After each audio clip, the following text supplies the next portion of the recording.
Well, good afternoon. Good afternoon, boys and girls.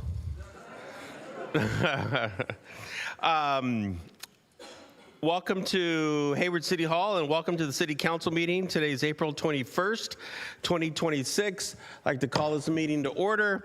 And every time Council Member Syrup's mom comes to the council chambers, he's the one that gets designated to deliver the Pledge of Allegiance. Council Member, Mayor Pro Tem Syrup, would you please do the Pledge of Allegiance? Of course. Please stand if you're able.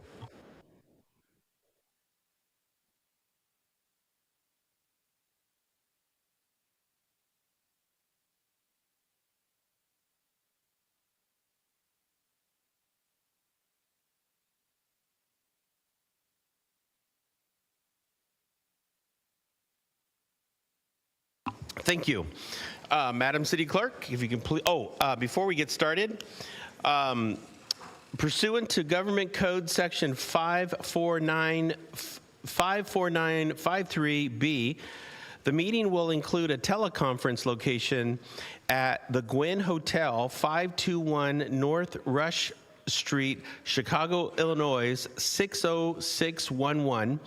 Councilmember Bonilla Jr. will participate via teleconference from the Gwynn Hotel. The agenda was posted at the teleconference location, and the public will have an opportunity to address the City Council. Councilmember Bonilla, are you there? I'm here, Mayor. Good evening. Thank you. Are you able to hear us clearly? Yes, I could. Is anyone else present with you at the remote location? Nope, no one's here. Thank you. Let the record reflect that Councilmember Bonilla Jr. has confirmed audio connectivity and that no other individuals are present unless stated. Please note that any votes taken during this meeting will be conducted by roll call. So, with that said, Madam City Clerk, if you can please take roll. Thank you, Mr. Mayor. Good evening. Councilmember Andrews. Aye. Councilmember Bonilla Jr. You're present. Sorry. Present. Councilmember Goldstein. Present. Councilmember Roach. Present. Councilmember Syrup. Present. Councilmember Cermeño. Mayor Salinas. Present. Thank you. We have a few presentations that I wanted to begin with. Our first presentation is the Hayward Poet Laureate. Is our Hayward Poet Laureate recognition. And we do have a new poet for the city. Ladies and gentlemen, let's give Mo Kim Tong a big round of applause. Yeah, there he is.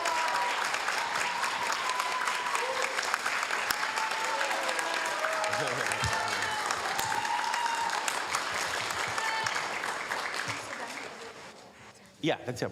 Yeah, before you get started, let me, hold on. Okay, we do have, here, why don't you hold that? We do have a certificate of recognition, and I'll read the certificate, and then you can, I'm sure you have a poem or two, right? Nice. And you have are they your students? Perfect. Okay. So the certificate of recognition is presented to Mo Kim Tong, April 21st, 2026, in recognition of being appointed as the City of Hayward Poet Laureate from April 21st, 2026 to March 31st, 2028. Ladies and gentlemen, let's give Mo Kim Tong another big round of applause.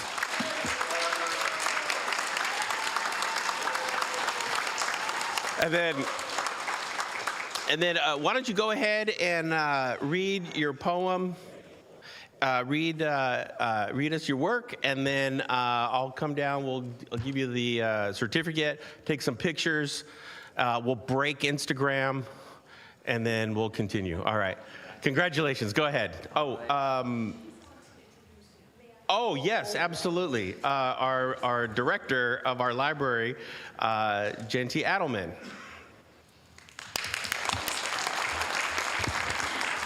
Thank you, Mayor. Thank you, members of the City Council.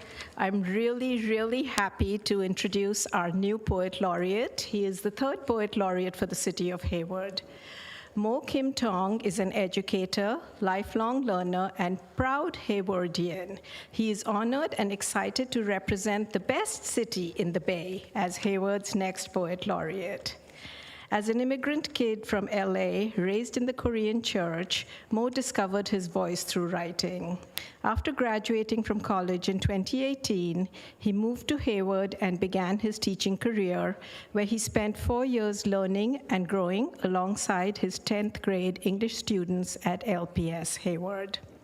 Since then, Mo has continued to seek out ways to close the opportunity gap and help young people cultivate their voices. Most recently, he worked for SEO Scholars, where he helped first-generation students pursue college degrees. And we were very, very impressed by his enthusiasm, his voice, and the passion with which his poetry comes across. And with that, I'll turn it over to Mo.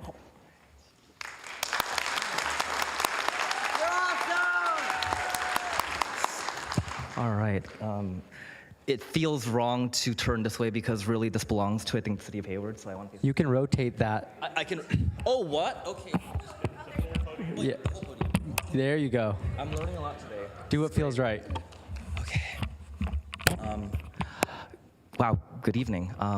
First of all, thank you to the council members, and I want to say, above all, thank you to the people of Hayward. I've spent most of my life trying to figure out what home looks like, and for some reason, it was a hard thing to find. I grew up holding a lot of contradictions. I was a pastor's son growing up in Koreatown in LA who also happened to like boys.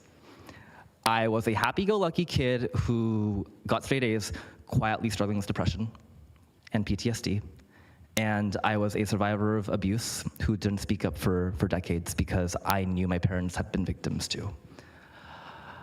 I know how it feels not to have a voice, and poetry was what gave me mine.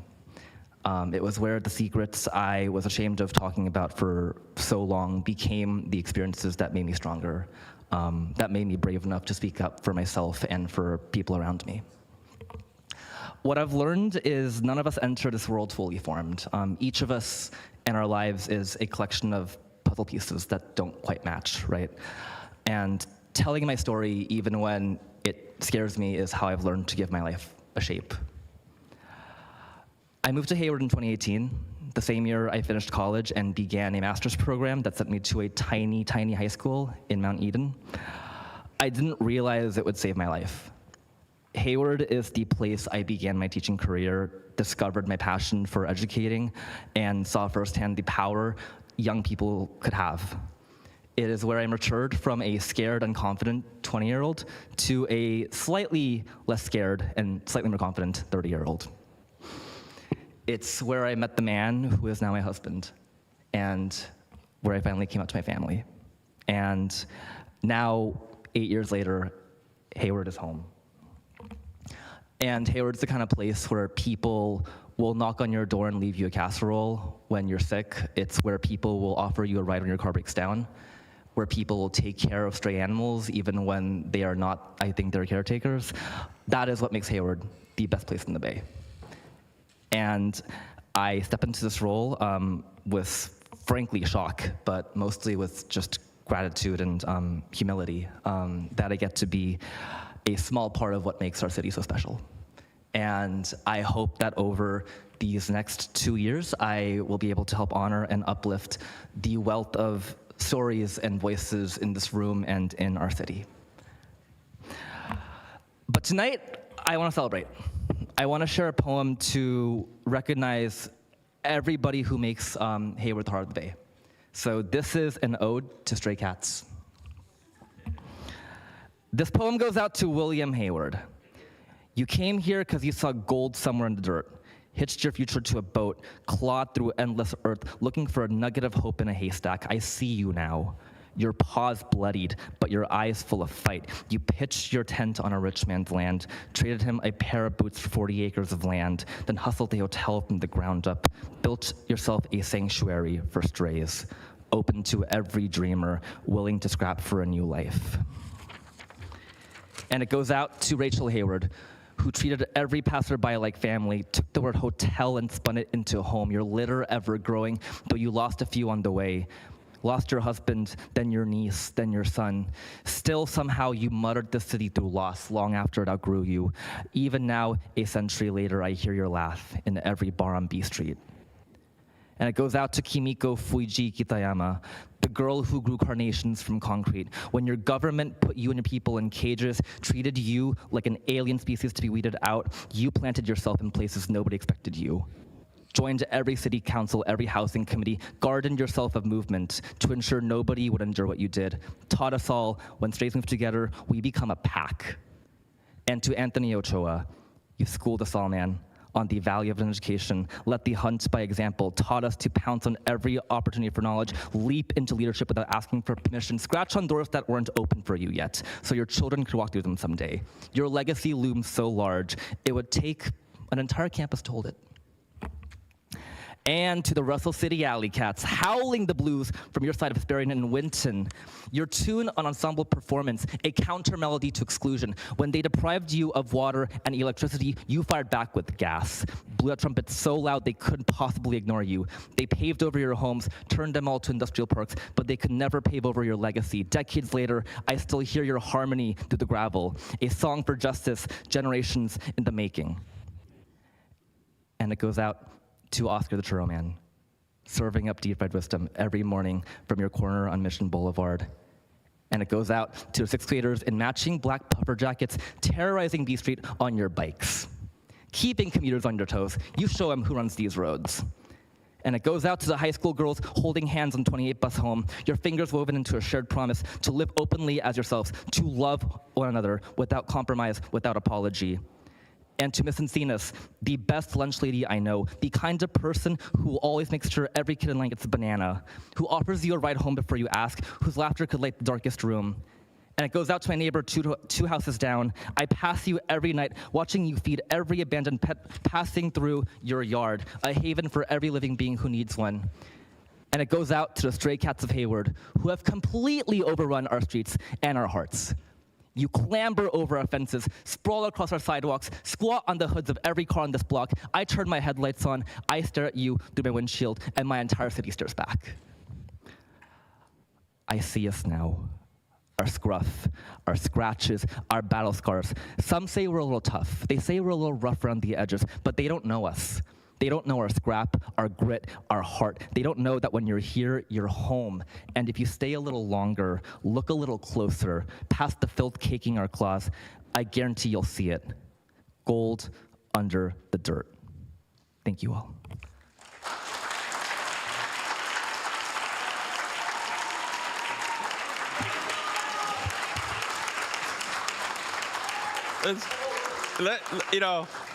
Let's give another big round of applause for Alley Cats, yeah. Yes. All right.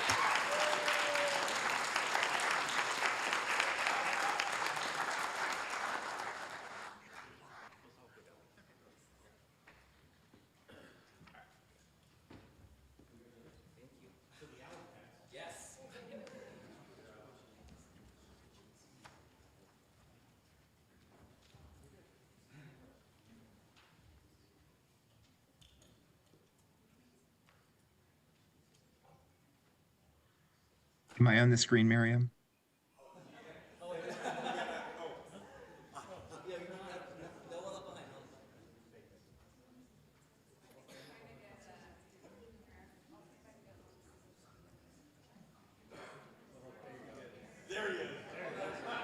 Sweet.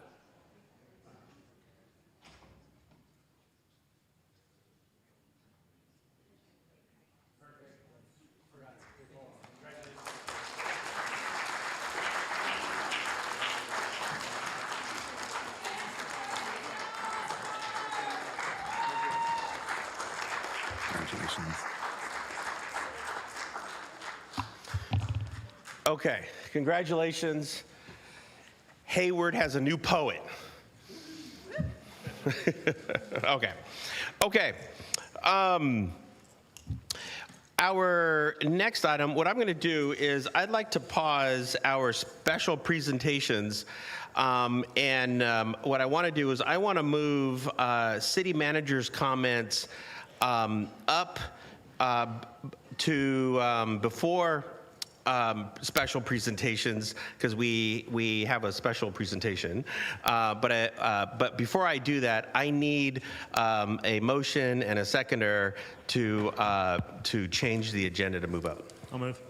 Moved by Councilmember Goldstein, seconded by Councilmember Roach. And Madam City Clerk, if you can do a voice roll call, because we have Councilmember Bonilla joining us in Chicago.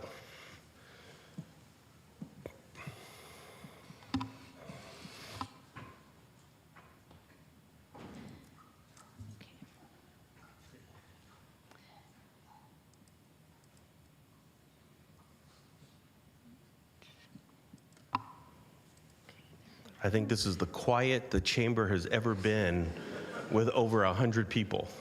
Okay, perfect. Councilmember Andrews. Aye. Councilmember Bonilla Jr. Yes. Councilmember Goldstein. Yes. Councilmember Roach. Yes. Councilmember Syra. Yes. Councilmember Cermeño. Mayor Salinas. Present, or yes, yes. Okay, so I am going to move the city manager's comments up to after roll call. So I will move up. So, ladies and gentlemen, I have another special presentation that I wanted to do. I don't know if you caught this on TV. I don't know if you caught this on ESPN or saw this online, but President Sandin, the California State University East Bay President Sandin's Instagram account was on fire the last 3 or 4 months, and that was because the California State University East Bay men's basketball team had a historic season of 31 or 30? 33, excuse me, 33-0 season out of Hayward.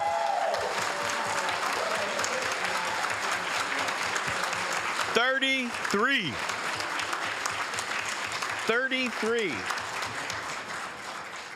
This was a historic year for Cal State East Bay men's basketball team.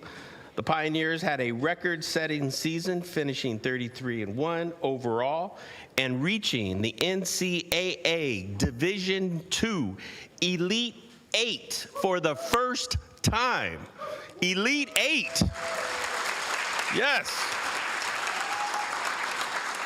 The Pioneers went 30-0 in regular season, the first unbeaten Division II team in 30 years, and went 22-0 in the California Collegiate Athletic Association, CCAA. Season highlights included the team reaching second in the final NABC rankings. Senior guard Tyree Campbell,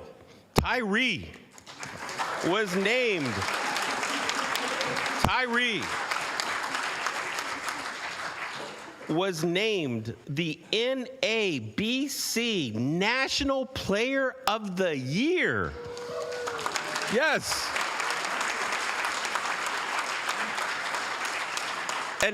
And for those who have not heard that before, he is number 1 in the country out of Cal State East Bay.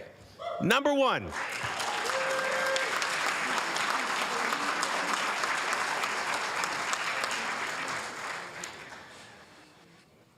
And head coach Brian Rooney, head coach, where you at? Coach.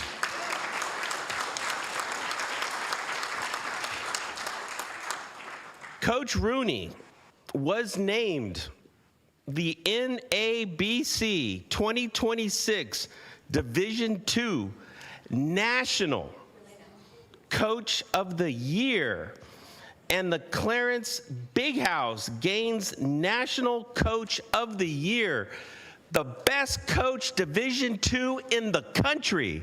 Coach Rooney.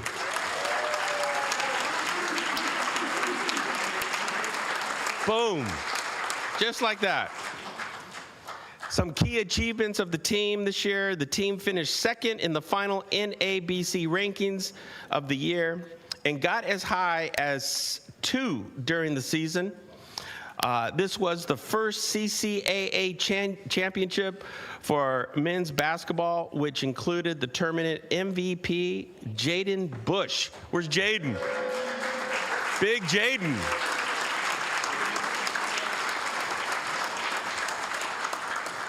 First team tournament MVP, Jaden Bush. First team, Josh, is it Leisha? EJ. Josh, where you at? Josh. I didn't have my glasses on. You're like the second tallest guy back there, right? And Tyree, and of course, Tyree Campbell again. Tyree having a season of a lifetime. We also had CCAA honors for Coach of the Year, of course, Coach Rooney, Player of the Year, Tyree Campbell, and Defense of the Year, Josh EJ, right? EJ, yeah. The 22-0 was the first time any CCAA team had accomplished. This is the first time any team had accomplished it, and they come out of Cal State, East Bay, Hayward. This is Hayward. Hayward, right? Yes. So ladies and gentlemen, I'd like to call to the front here, of course, the president of California State University, East Bay, playing guard. No, she doesn't play guard, but she's the tall guard. President Kathy Sandine. Kathy Sandine. President Sandine.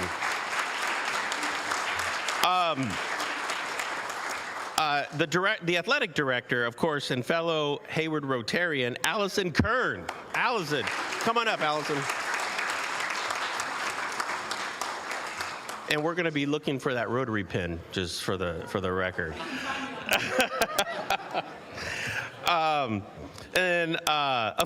course, Coach Brian Rooney. Coach, come on up.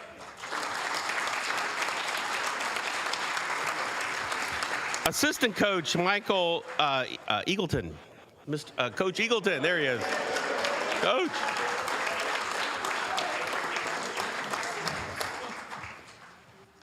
Okay, they don't have your positions, so I can't sound like I can't sound like like a broadcaster, but we have our players. Amari Campbell. Campbell, come on up.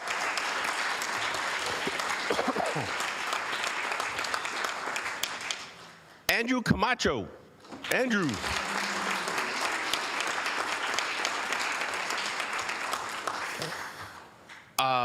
Okay, is it Ypres? Ypres. Igby. Igby. Jaden Bush. Jaden. Jordan Espinosa.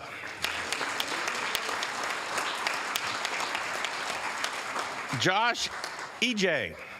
Josh. And of course, Tyree Campbell. Terrence Hayward.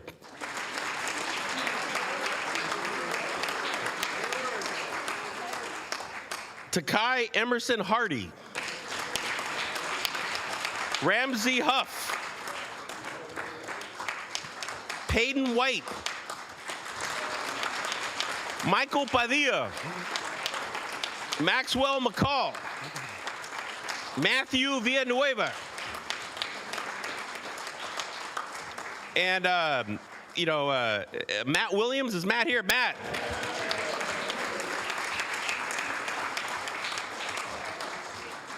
You know, it says here, Matt, that you potentially had a class conflict. So, you know, we won't play this video in class, okay? And then lastly, Jalen Foy. Where's Jalen at? Is Jalen here? He's actually in class. All right. Ladies and gentlemen, let's give the Cal State East Bay men's basketball team a big round of applause. Yes. Stand up, stand up, stand up.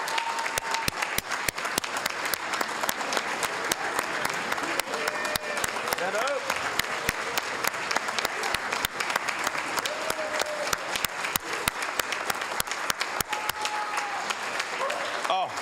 Oh yeah.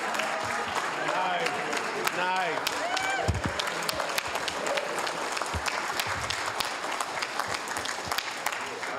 I challenged Tyree Campbell to a game of one-on-one. No, I'm kidding. Okay, thank you. Okay, before you guys leave, we do have something right here. Wanted to hold that? And it's a certificate of recognition.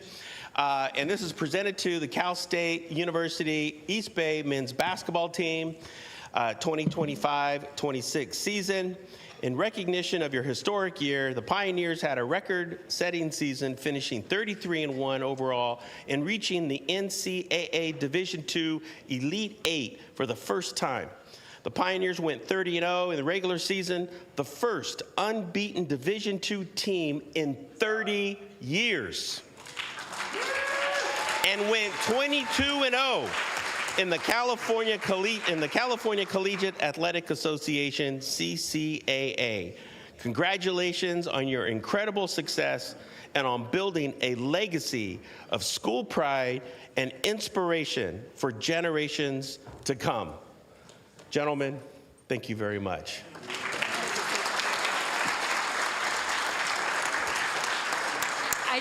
I just wanted to say that I actually went to one of your games. My daughter had an assignment on March Madness, so I thought what better way for her to learn about it was to go watch your games, and it was so exciting. It wasn't just school pride, it was community pride. I ran into multiple police chiefs at your game, including Chief Matthews back there. So just wanted to give acknowledgement to the community for coming out and supporting you all as well. So before you leave, we have want to take a picture. We're going to bring this down here, and I also have some gifts for you.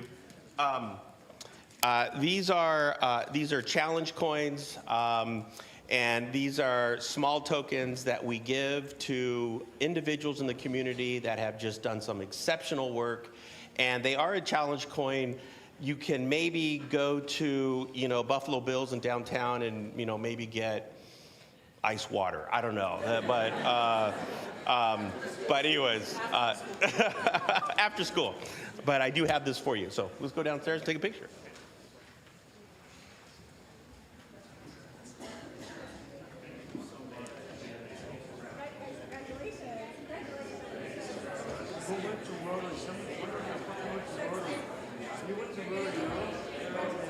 Councilmember Bonilla, I added you to the front screen for the pictures.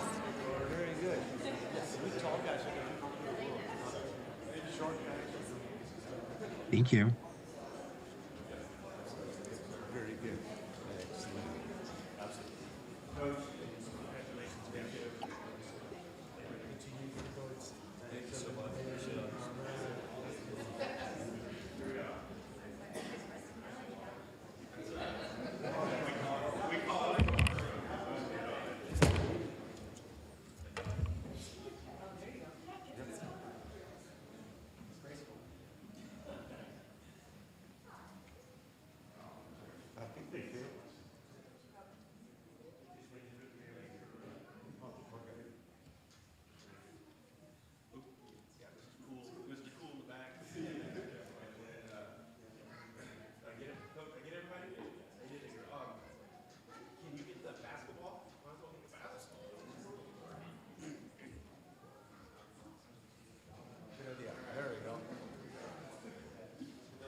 Turn this around again.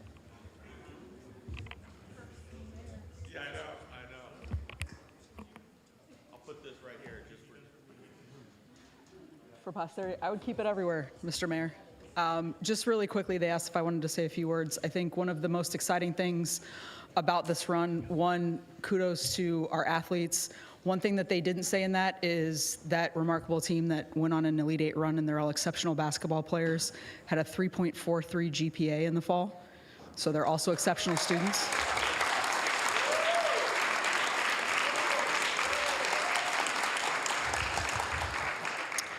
But we've been talking a little bit, obviously, about what this kind of run, what this kind of success has meant for the institution of Cal State East Bay, but also what this has meant for the city of Hayward. And we've been really grateful for all of the support. When we hosted the West Region Championship on Monday night, we had 3,000 people in our gym watching that game, which is a record in our modern times. And a lot of that was people from Hayward.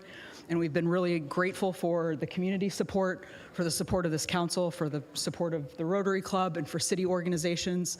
And when we were out in Pittsburgh, our student athletes were doing their media, and multiple students during that time referenced we were doing this not just for the basketball team, not just for our school, but for the city of Hayward and what we want to represent. So we're very grateful for everyone's support. We're excited about the recognition that this brings to Hayward, best city in the Bay, and we're excited to keep doing it. So thank you so much.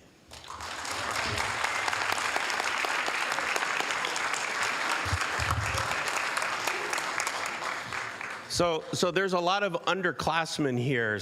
But just wanted the students to know that the basketball team, they're going to excuse themselves. But the reason why they're excusing themselves is because they have homework.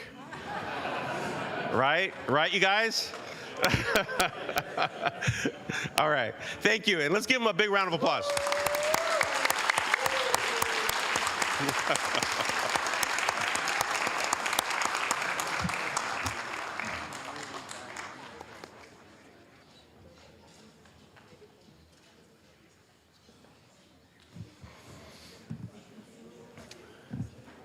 Okay. Okay.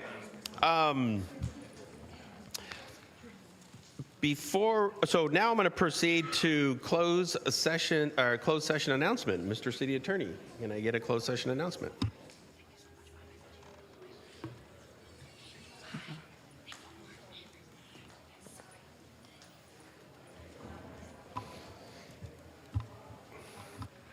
I apologize for, I think I put you on the spot. Good evening, Mayor and Council. Also, let me acknowledge former Mayor Halliday in the audience. The Council did convene in closed session at 5:30 with all members present and Councilmember Bonilla Jr. attending remotely. There were two items.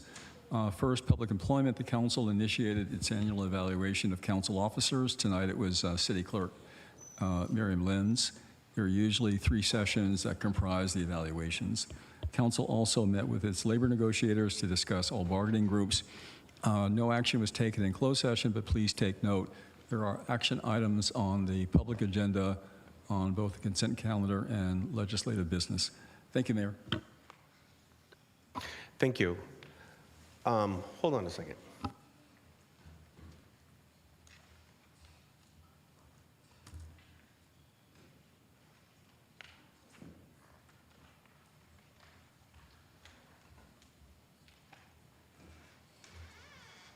Okay, thank you. Okay, now our next item we're going to resume with special presentations. Our next special presentations is Library Week. This week is Library Week, and is our library director still here? Is she still? Oh my gosh, there she is. Director Adelman, it's Library Week this week. Did you know that? Okay, so let's, wait, hold on, where's the, Library Week, right here. Okay, yeah, hold that up. Okay.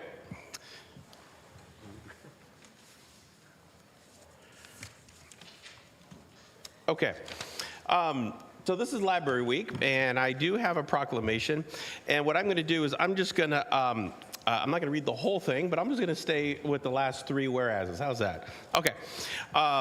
Whereas the Hayward Public Library professionals collaborate closely with the Friends of the Hayward Public Library, whose fundraising efforts and advocacy provide crucial financial support for library programs, collections, and services.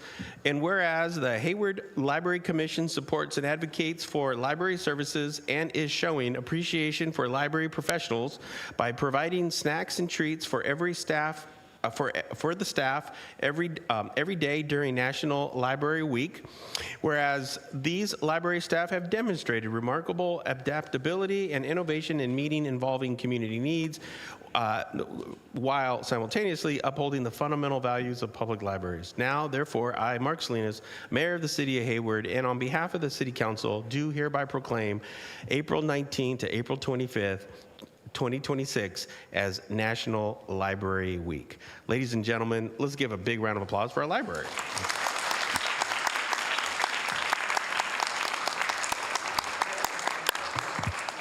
Thank you. I just wanted to say just a couple things because I am the liaison to our Library Commission. I wanted to recognize we have some library commissioners here as well, right? Is it Shireen? Shireen do we have any other commissioners here? Then Shireen is representing. Thank you, Shireen. Yeah, the Library Commission does the community's work and recommendations to the library. So thank you. And thank you, Director Adelman, for being here as well and keeping our library running efficiently. Thanks. Thank you. And let's go down and take a picture.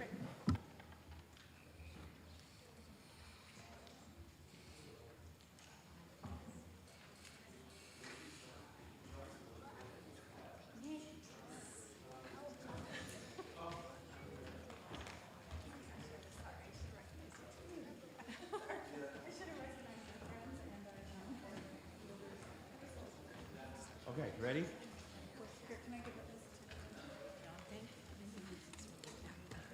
Thank you, Lord. Okay, thank you.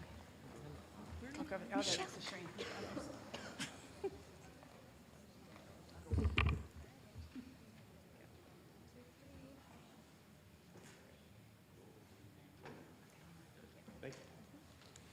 Thank you. Okay, go ahead.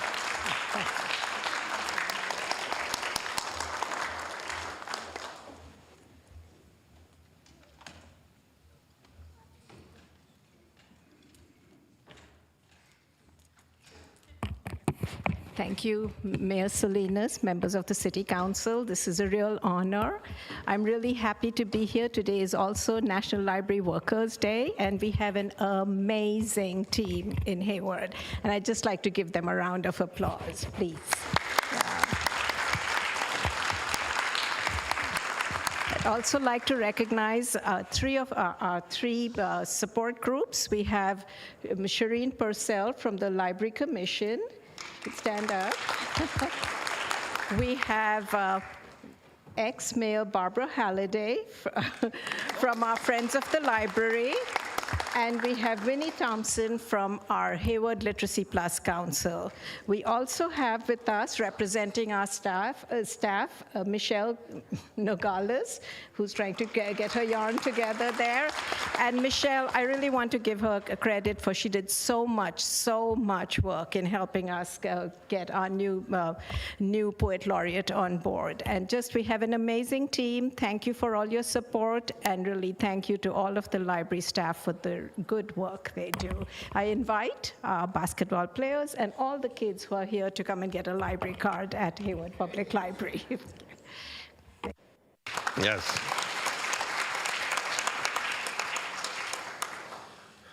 Now that we know that there's snacks at the library every day, I just want to tell all the kids, snacks. Who doesn't like a good snack? Perfect. Okay. Our next special presentation is acknowledging National Crime Victims' Rights Week. I don't know.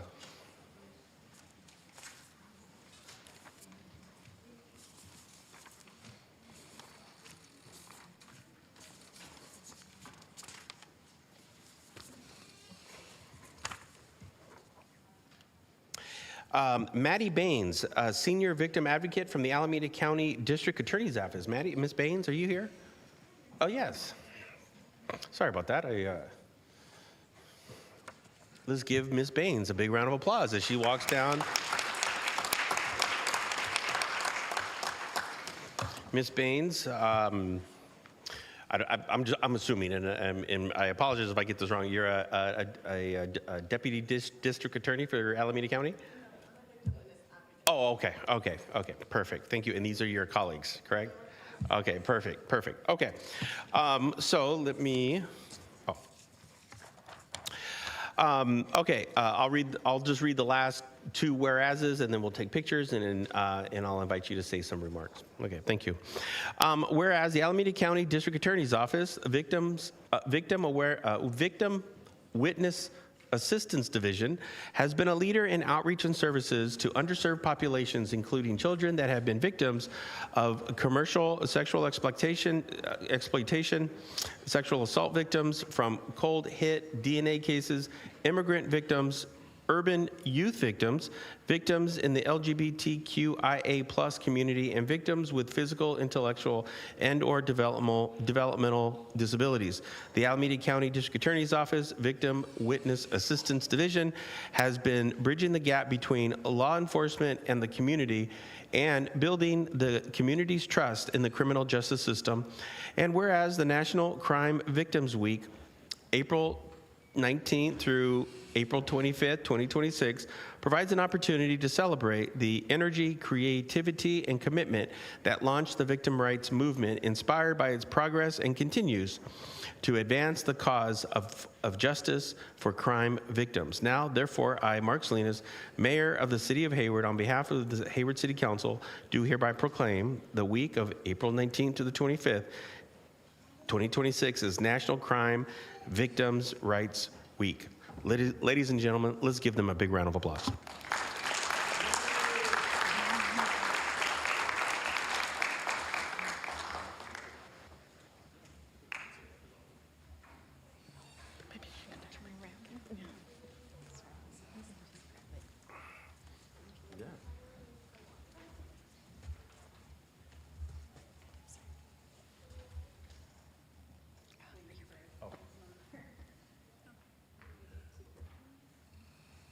It's around somewhere in Chicago.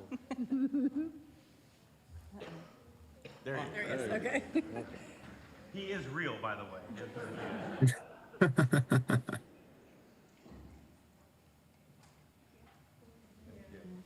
Thank you guys for the work. Thank you. I know this is hard work, but thank you so much. Thank you. Thank you so much. Thank you for what you're doing.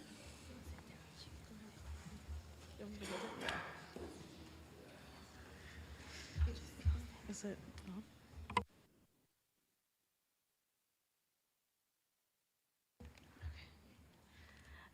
Good evening, Mayor, council members, city staff, and members of the public.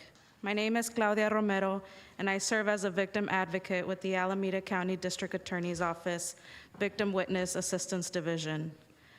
I am honored to be here this evening on behalf of District Attorney Ursula Jones-Dixon, who has served as Alameda County District Attorney since her appointment by the Board of Supervisors on February 18, 2025, to accept this proclamation recognizing National Crime Victims' Rights Week. Our victim witness advocates work closely with crime victims and their families as they move through the legal process.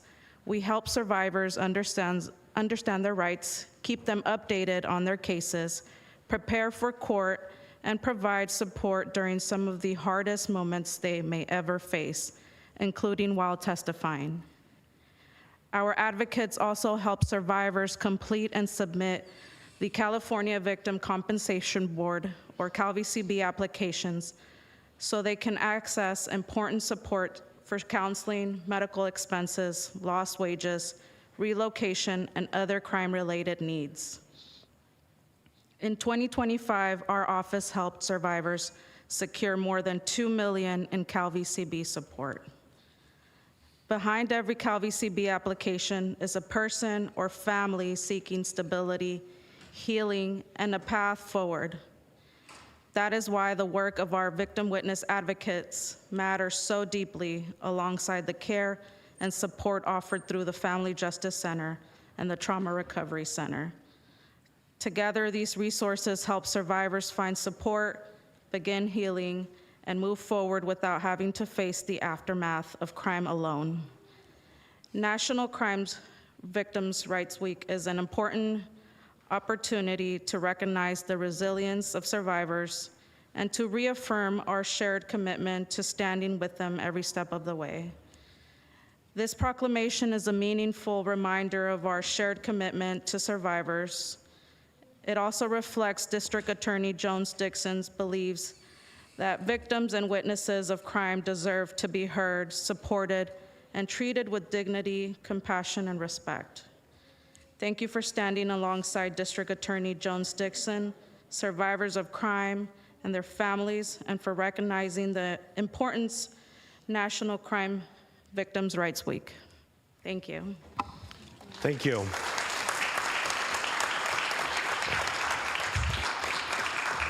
I just wanted to also add the Alameda County District Attorney, Ursula Jones-Dixon, has been an incredible and outstanding leader in the DA's office. And I have heard her speak on several occasions where she has placed an incredible amount of emphasis on victims' rights. And I think that is an absolutely important aspect of her job. You know, her balance of justice and victims' rights are absolutely important, and I think she's very mindful of that. So please pass on to the district attorney our appreciation. Thank all of you for your absolutely incredible work, and tell her thank you for us. Thank you. Thank you very much.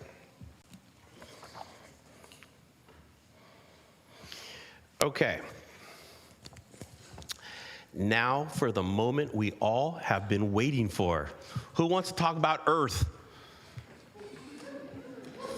Who wants to talk about Earth? Let's give Earth a big round of applause, right? Okay, here we go. Our next special presentation is the 43rd Annual Earth Day Poster Writing Contest Awards presentation. And 43 years, this is our 43rd year doing this. And I know we have our Director of Public Works, Alex Amiri, is over there. And I know we have, and I always forget your title, Mr. Pearson, but we have Mr. Pearson over there, who is part of our Public Works Department. And so thank you for being here. Okay, we have the slides up. So I want to first welcome everyone this evening. The next item on tonight's agenda is the 43rd Annual Earth Day Poster and Writing Contest Awards presentation. I would like to give a warm welcome to all of our student winners, families and teachers and community members for joining us tonight. And just for all the students out here, who's winning tonight? Who's winning tonight, right? Right? Great. We are excited to celebrate the creativity, environmental awareness, and the hard work of Hayward students. And then slide 2. Each year, students across our community share their ideas about protecting our planet through posters, essays, and poems. The Earth Day Poster and Writing Contest continues to be an important part of the city's Earth Day celebration, helping inspire environmental stewardship and sustainability through student voices and artistic expression. Thank you to all the students who participated and to the teachers who encouraged and supported them along the way. Before we get to the awards, I would like to first take a moment to invite everyone to participate in our Earth Day Cleanup and Community Fair this Saturday, April 25th at Weeks Park. You can register and learn more about upcoming events by visiting hayward-ca.gov/Earth Earth-Day, or scan the QR code shown here on the screen. We hope to see you there, and I know I'll be out there, and I'm sure many of us up here will be out there. Councilmember Zermino will certainly be out there, and I know Councilmember Andrews will certainly be out there. Okay, our judges. These were our judges this year. Before announcing the winners, we would like to first thank our volunteer judges who generously gave their time to evaluate this year's entries. Our first judge was Rui Syrup. Oh, there she is. Okay. Suzanne Phyllis. Where's Suzanne at? Suzanne. Okay. Ann Maloney Mason. Ann, where's Ann at? Ann here? And then Pam Guard. Pam, there she is. Pam Guard. Thank you for helping to make this program possible. Now it is my pleasure to introduce to you Councilmember Zermino, Councilmember Goldstein, and Councilmember Roach. Where's Councilmember Roach? Oh, there she is. Oh, there you are. Okay. To continue with the program. So, Councilmember Zermino, take it away. Mayor, thank you very much, and thank you all who are here, parents especially, for helping your students and really encourage them to do this. So we're going to go youngest to oldest. All right, so we'll start with the kindergartners, and I'm sure that they're all happy about that. Each of our winners will receive a gift card that can be used in a variety of stores in Hayward. Okay. Family members are encouraged to come forward and take photos as students receive their awards, okay? Also, I'd like to remind all the student winners to stay until the end because of the presentation so they can get one of the 3 bonus prizes to be spent in Hayward. All right, so here we go. Ready? All right, so slides 6 and 8, we have the first place writing category, Anya Abraham.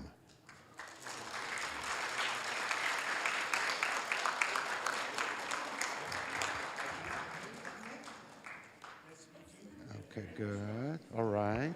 There she is. God. They come in small packages, but it's very powerful if you can see the poem up on the screen. Very good. Very good. Slide 7, poster category, second place is Ariel Lee from California Cross Point Academy. Ariel Lee.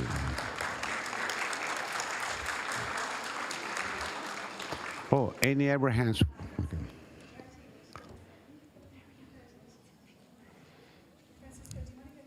Oh, I don't want to break the camera.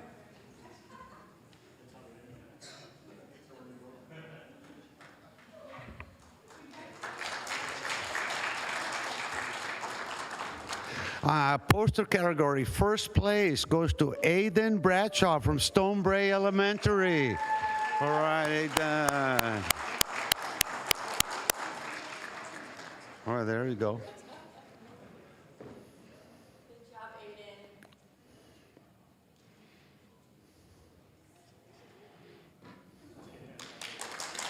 Aiden. Very good. Future Picassos. All right, now we go to the writing category, second place, Shreya Abraham from California Cross Point Elementary. And, oh, there she is, she's coming. Very good. Shreya Abraham.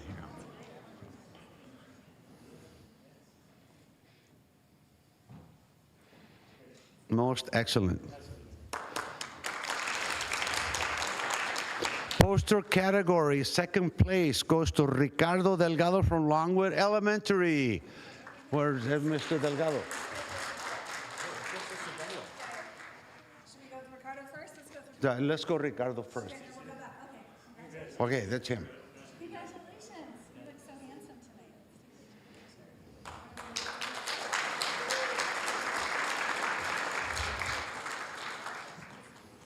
tonight. with all this excitement, I jumped one of the slides. Now we have to go back to the first place writing category, Isabela Lucero from Hayward, Twin Oaks, Montessori.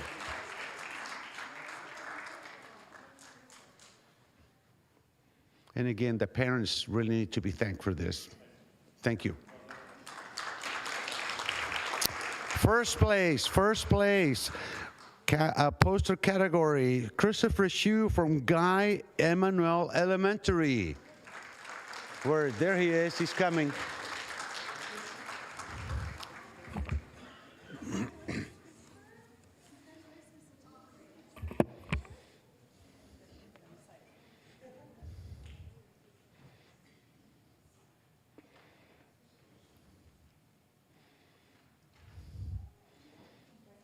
Okay, Julie, you're the greeter now? You're right there, line 9. Okay, I get to announce the second through third graders. Okay, so let's see, do we have, no, I'm sorry, the fourth through fifth graders. Okay, let's see, I'm going here, right? Caleb, okay.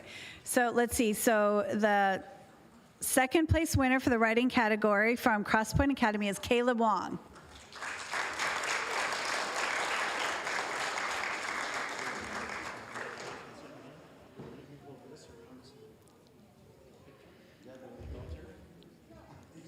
Oh, yeah, there, he's got that.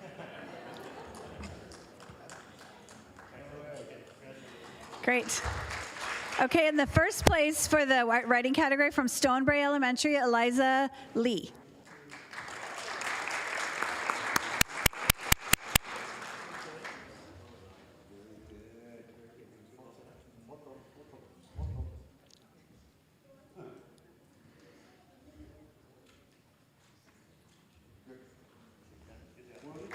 Okay, great. And next we have the second place winner for the poster category from Yuming Art Studio, Angela Lee.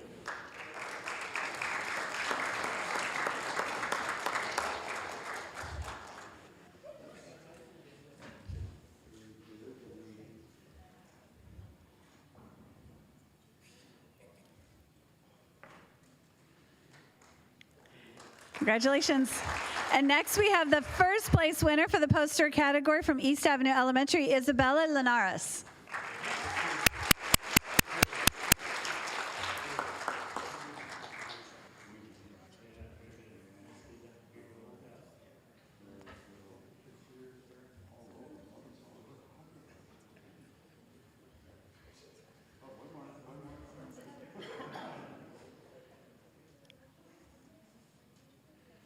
All right, congratulations.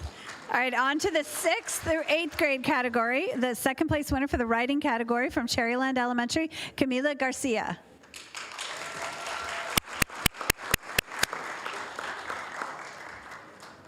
Over there.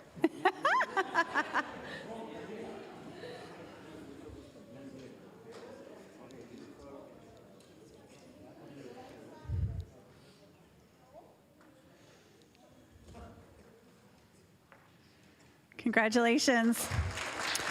And now the first place winner for the writing category from Martin Luther King Middle School is Lily Wong.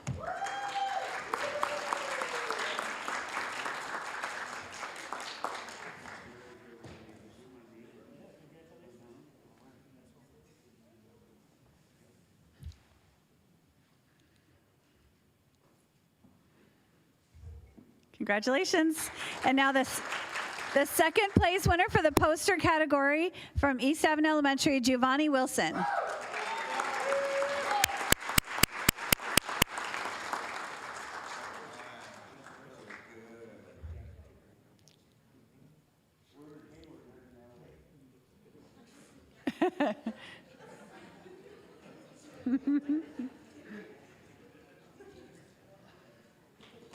Congratulations. And then the first place winner for the poster category from Burbank Elementary, Selena Puget? How is it? Punet. Congratulations.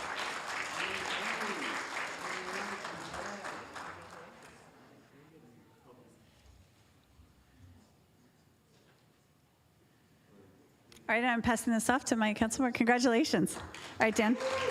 Yep. So you're going for the ninth grade with these ones down here. Oh, okay. Very good. In the writing category, second place, Shaurya Gupta from Moreau Catholic High School.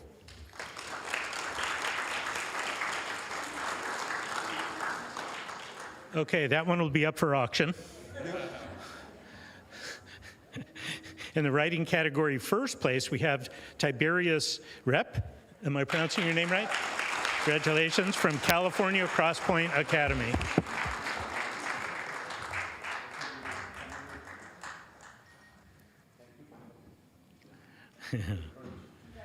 Very good.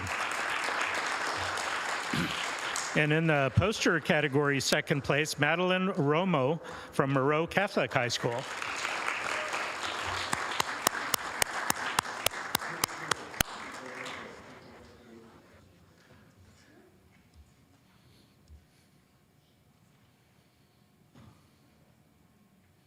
Very good, congratulations. In poster category, first place, Denise Barajas, Impact Academy of Arts and Technology.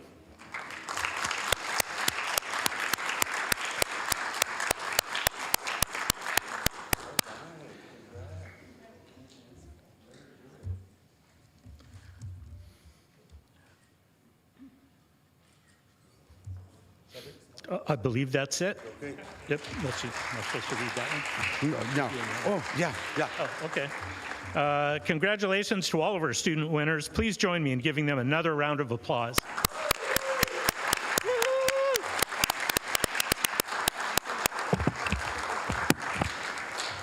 No, yeah, I think, okay, yeah. Of course, the students couldn't do it without the teachers and with the parents, so it's time to recognize some of our teachers who were there. So if you have an opportunity, please come on up so we can recognize you en masse. If you are here, Sony Alvarado from Impact Academy.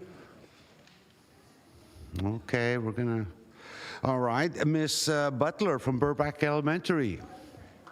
Probably doing their homework and preparing for tomorrow. Hey, hola. Oh, she's in Spain. Oh my God. Danielle Delaney from South Bay. Okay, doing homework, preparing for tomorrow's class. Melissa Fong from California Crosspoint Academy. Okay. Hai Jing Hu from UMing Art Studio. Okay, they're not gonna get a certificate. Did I call you? Oh, come on out. There you are. Thank you for being here. Okay, stand right here. Okay, Ms. Romero from Longwood Elementary. Ms. Romero. Jennifer Liu from East Avenue Elementary. Thank you. All right, let's see. Vilma Lino from Hayward Twin Oaks Montessori. Okay. Anna Patterson from Moreau Catholic High School. She didn't make it? She's preparing for, okay, all right. Sarah Perry from California Crosspoint Academy. Okay. Miss Yu, Stonebray Elementary. Mr. Yu. All right, yeah. Miss Hanny from Martin Luther King Middle Elementary.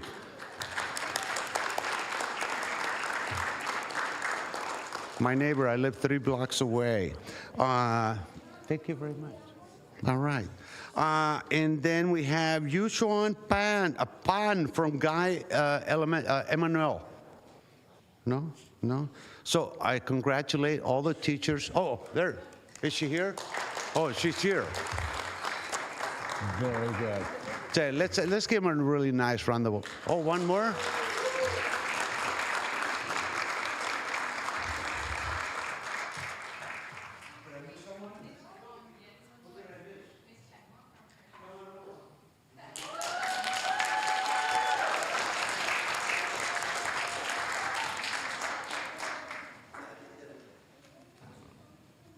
Okay, please, photos and applause.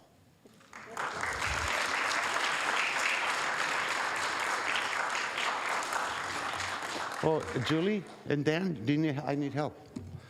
Oh, why don't we get, yeah, Ms. Andrews and Mr. Syrup, come on down. All right. I don't have any money to give you or any certificates or coins or anything except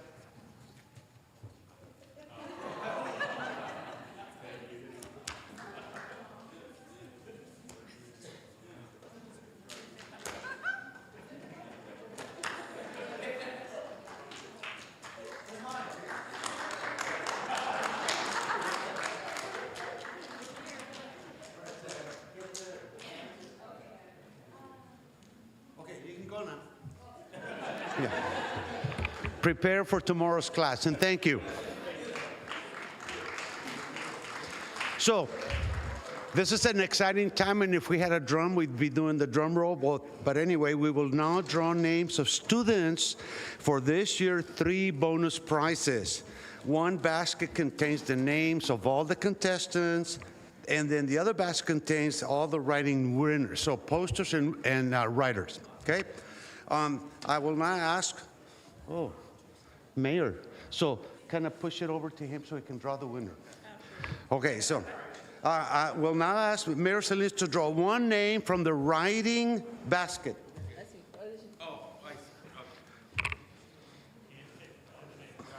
And one name from the poster basket.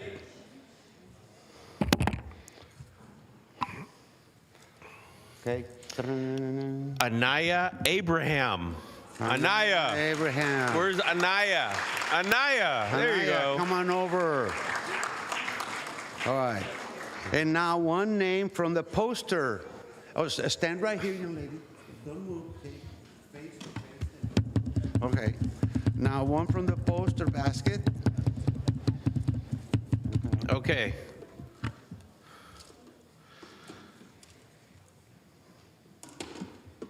The one who is dressed to take a chair up here on the dais, Aiden Bradshaw. Aiden, all right, Aiden. Come on over. And then Madam one more City draw Manager, from the give all Aiden winners Bradshaw a category. chair Okay, up this here. is the big one, okay? One more draw. If you remember, if there's a cash prize, it must be spent in Hayward because we shop Hayward first. Okay, Mr. Mayor. Giovanni Wilson. All right.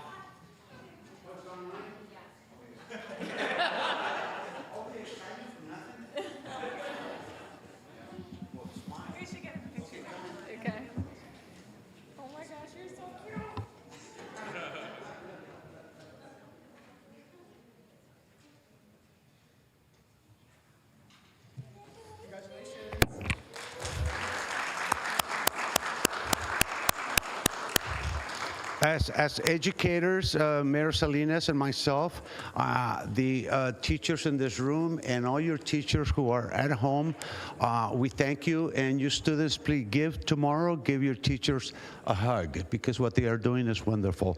Thank you all for being here, and make sure that you keep encouraging your kids to keep studying. Study first, game second, okay? And thank you all very much.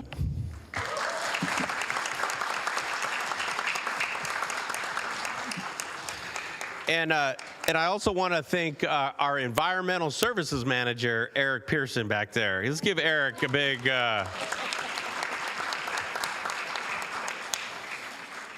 And I know Councilmember Andrews is going to say this later on after the meeting or towards the conclusion of the meeting, but I wanted to invite everybody to the annual Hayward Earth Day Keep Hayward Clean and Green event, which is this Saturday at Weeks Park, starting at 8:30?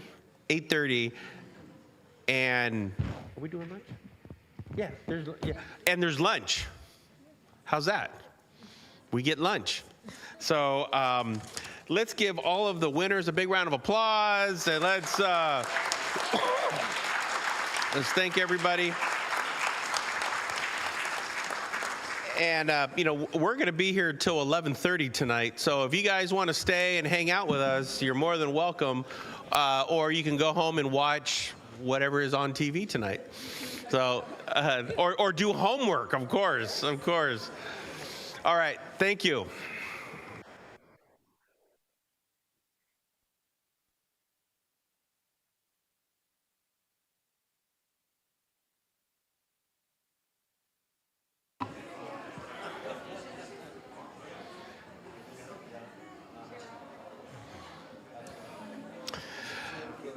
Okay.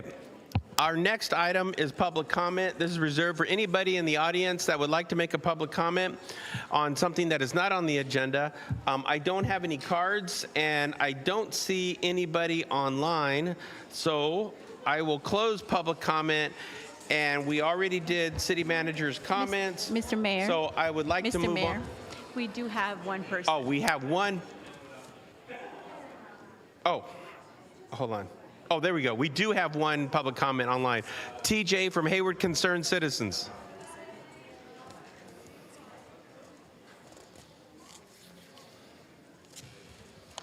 Hi, it's TJ with HCC, and I will make it short. Thank you for all those great proclamations and presentations. They were wonderful. I saw in the Stack newsletter about Hayward Amplified, the grant program to support the local businesses hosting events.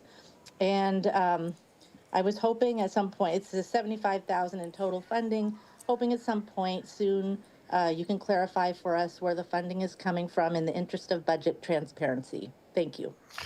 Thank you. I don't have any more cards. I don't see anybody else online, so I'd like to close public comment and move on to our consent calendar. Councilmember Goldstein is asked to pull item number 5, and then, yeah, okay, just for a comment, I'm sorry, just a comment on item number 5. And I just want to comment on a few of the MOU amendments. Okay, yes. Yeah. Yes, okay. Okay, so let's do this. Can I get a motion and a second, and then we'll proceed? I'll move it. Second. Moved by Councilmember Syrup, seconded by Councilmember Goldstein, and I'll open it up for, well, actually, before I open it up for questions, let me go to, I apologize, I moved too fast. Let me first open this up for public comment. I don't have any cards, and I don't see anyone online, so I will close public comments. Moved by Councilmember Syrup, seconded by Councilmember Goldstein, and Councilmember Goldstein, you had a comment. Yeah, great. So item number 5, I just want to give a shout out to our traffic and transportation folks. The partnerships that we have, and this one in particular with the Advanced Mobility Group, are really designed to help us meet our zero accident objectives. And forgive me if I'm not using the right terminology there, but the point is for traffic safety to work around the city, we really need to get a handle on how traffic flows around the city. And so this sort of thing can easily be overlooked, so I just wanted to give a shout out. It is really a high priority for us to make sure that traffic flows smoothly, that people are rewarded for driving the speed limit and not rewarded for speeding, for example. And so thank you, Mr. O'Meara, and the rest of your group in traffic, and to our partners at Advanced Mobility Group for helping us get our arms around that very difficult problem. Thank you. Thank you. Mayor Pro Tem Syrup. Thank you, Mayor. I wanted to comment, I think it's items 12 through 17, the amendments to the MOUs with our labor partners. I'm sure some of us, or many of us, have comments on this, but I just wanted to express gratitude and say thank you to the workers across the city and to the managers of those workers as well. This was a group effort. This is really what teamwork looks like in practice. We had a massive deficit we needed to overcome for the upcoming fiscal year, and we really came together as a team. We heard our workers loud and clear around protecting against layoffs, layoffs. I think our workers heard us loud and clear as far as the fiscal situation we found ourselves in, and I just appreciate the commitment from our workers across the city in helping us get to this point. What looks like a quick consent item and a quick vote was months in the making and hours and countless hours of meetings, not just among the city management side, but also amongst employees meeting together with their unions. So this gesture does not go unnoticed. Let's continue to work together until we are out of the woods with this deficit. So thank you so much, everyone, for your support, your teamwork, and I trust that we'll continue to work well together into the future. Thank you. Thank you. Councilmember Roach. Thank you. Yes, thank you, Councilmember Mayor Pro Tem Syrup. I wanted to echo the same. Thank you to our labor groups. You know, as we work through this terrible deficit, it's a really difficult thing to do, and we're asking a lot of our employees. And I know what the leadership of all these labor unions had to do to wrangle their members and get them to the table on this.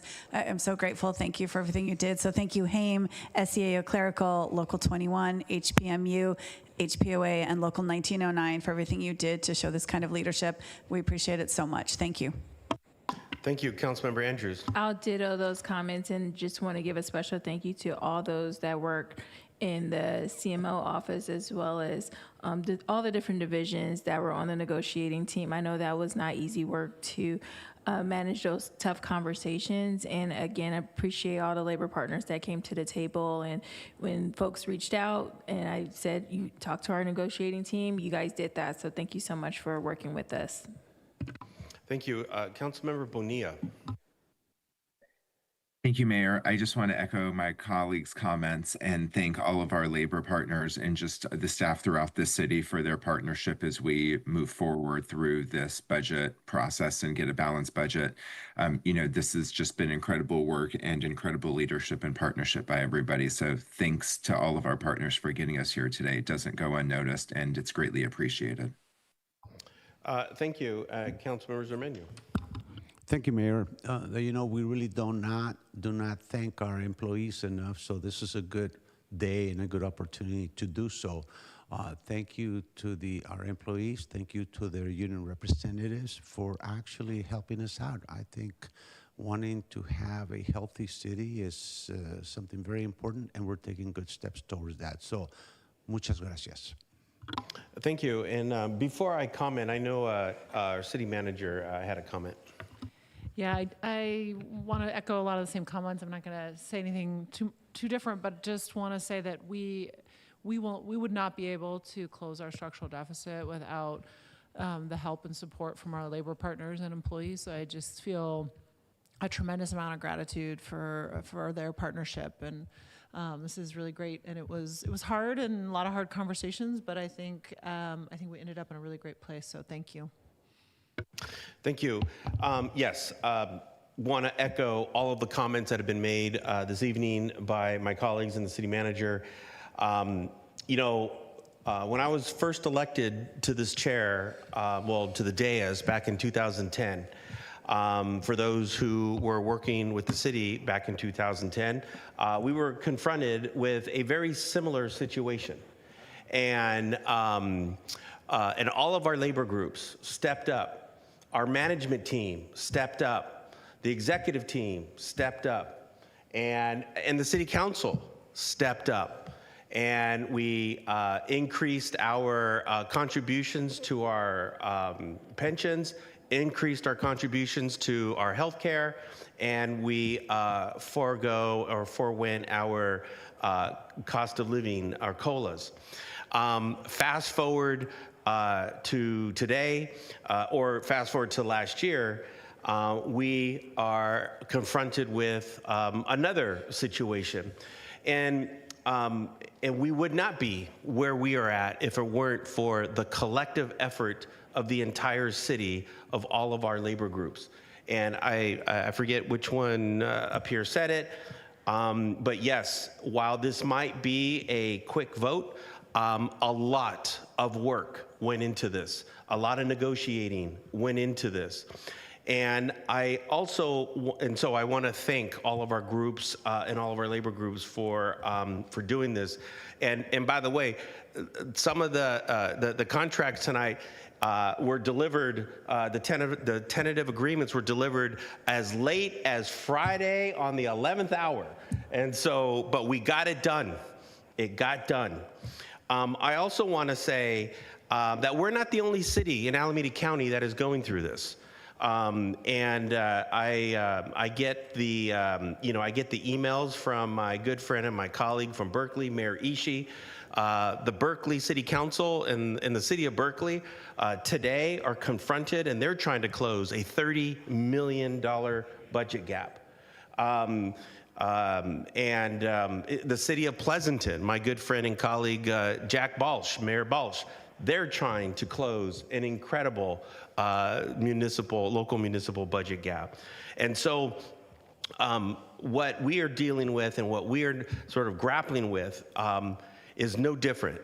That is the reason why the theme of all of us up here and the theme of our talks with our labor groups have been structural and ongoing. Whatever we do, it has to be structural and ongoing. And that is how we are going to reset our footing, not only for this current budget year and not even for next budget year, because we're still not out of the weeds. But it's going to take a couple of years. And but I think what we see tonight with all of our groups coming together and doing this for the city of Hayward, while simultaneously, and I want to emphasize this, while simultaneously ensuring that we continue to deliver high quality services. When you call the city, you will get services. When you call 911, you will get service, you will get a response. When you call us, when you call the water department, you will get service. Nothing changes, and nothing has changed. And so I want to be very clear about that. So I want to thank the executive team, thank the staff across the city, and for all of our work in doing this. So with no further said, wanted to again reiterate, moved by Mayor Pro Tem Syrup, seconded by Councilmember Goldstein, and Madam City Clerk, if you can do a verbal roll call. Thank you. Thank you, Mr. Mayor. Councilmember Andrews? Aye. Councilmember Bonilla Jr.? Yes, thank you. Councilmember Goldstein? Yes. Councilmember Roach? Yes. Councilmember Syrup? Yes. Councilmember Cermeño? Mayor Salinas? Yes, absolutely, and it passes unanimous. Thank you.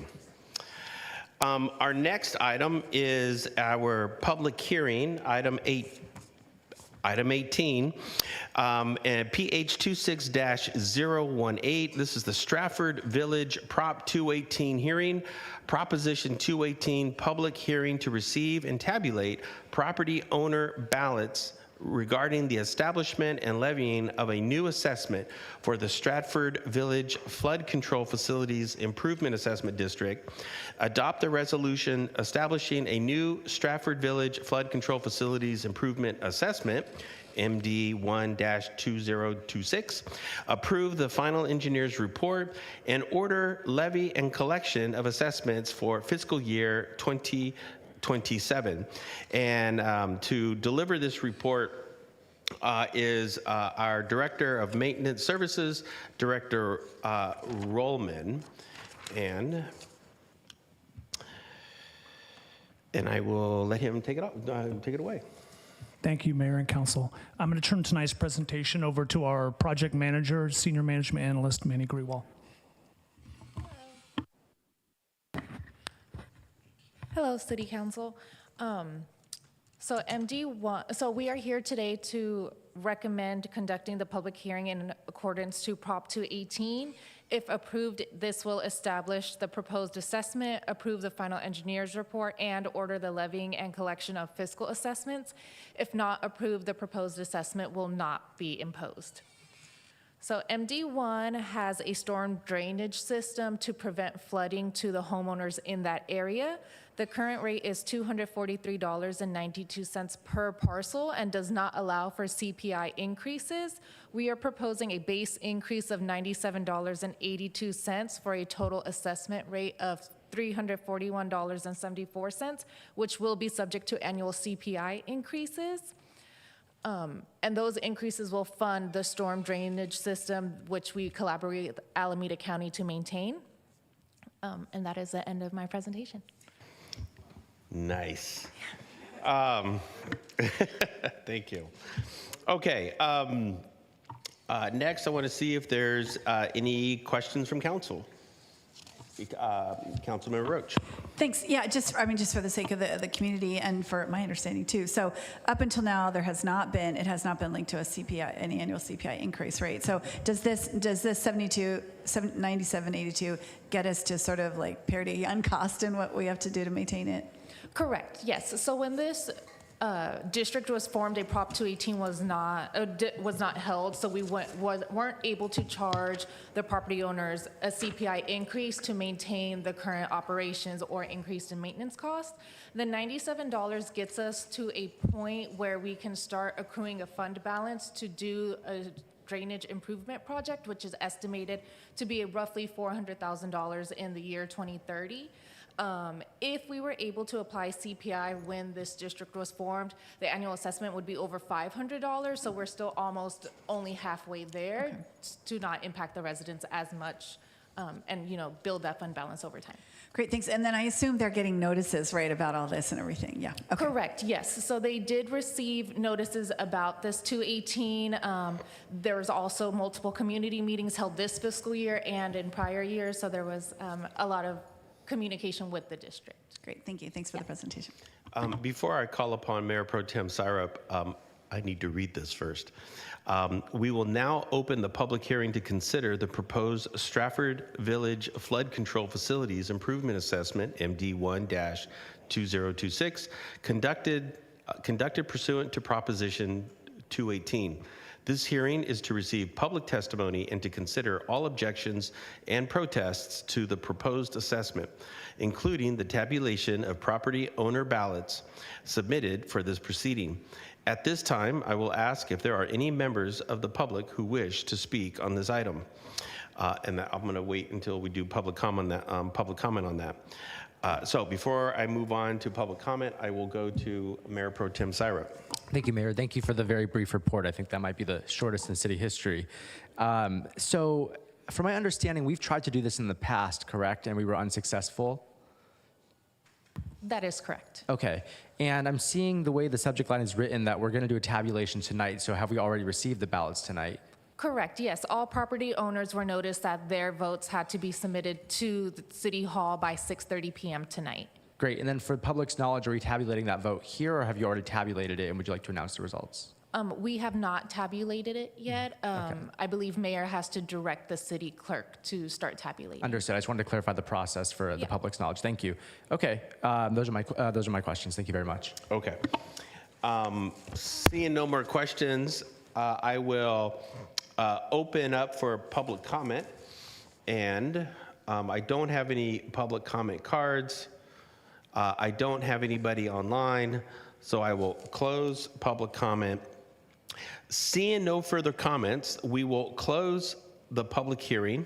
Madam City Clerk, have all the assessed ballots received prior to the close of the public hearing been collected, and are they ready for tabulation? Yes, Mr. Mayor. Thank you. Now, I direct the City Clerk to tabulate the assessment ballots. As required, ballots shall be weighed according to the proportional financial obligation of each property.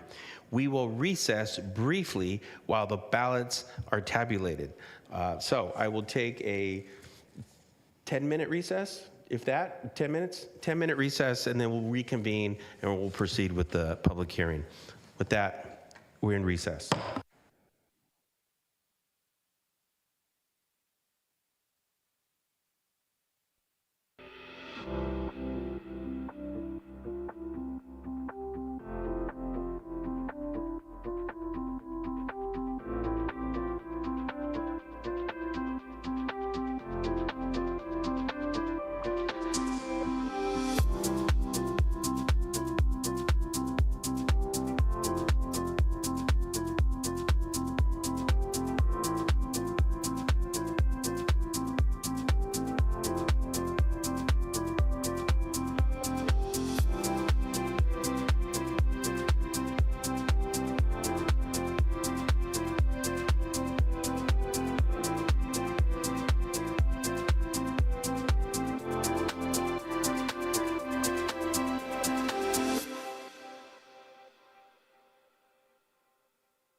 Okay, we're gonna resume. This process has taken a little longer than anticipated. So what we are going to do is we are going to pause item number 18, and we're going to proceed to item number 19. And the city attorney has informed me that no special action is necessary. We can just proceed. When we are ready for item 18, we will stop and then proceed with item 18. But they're counting votes.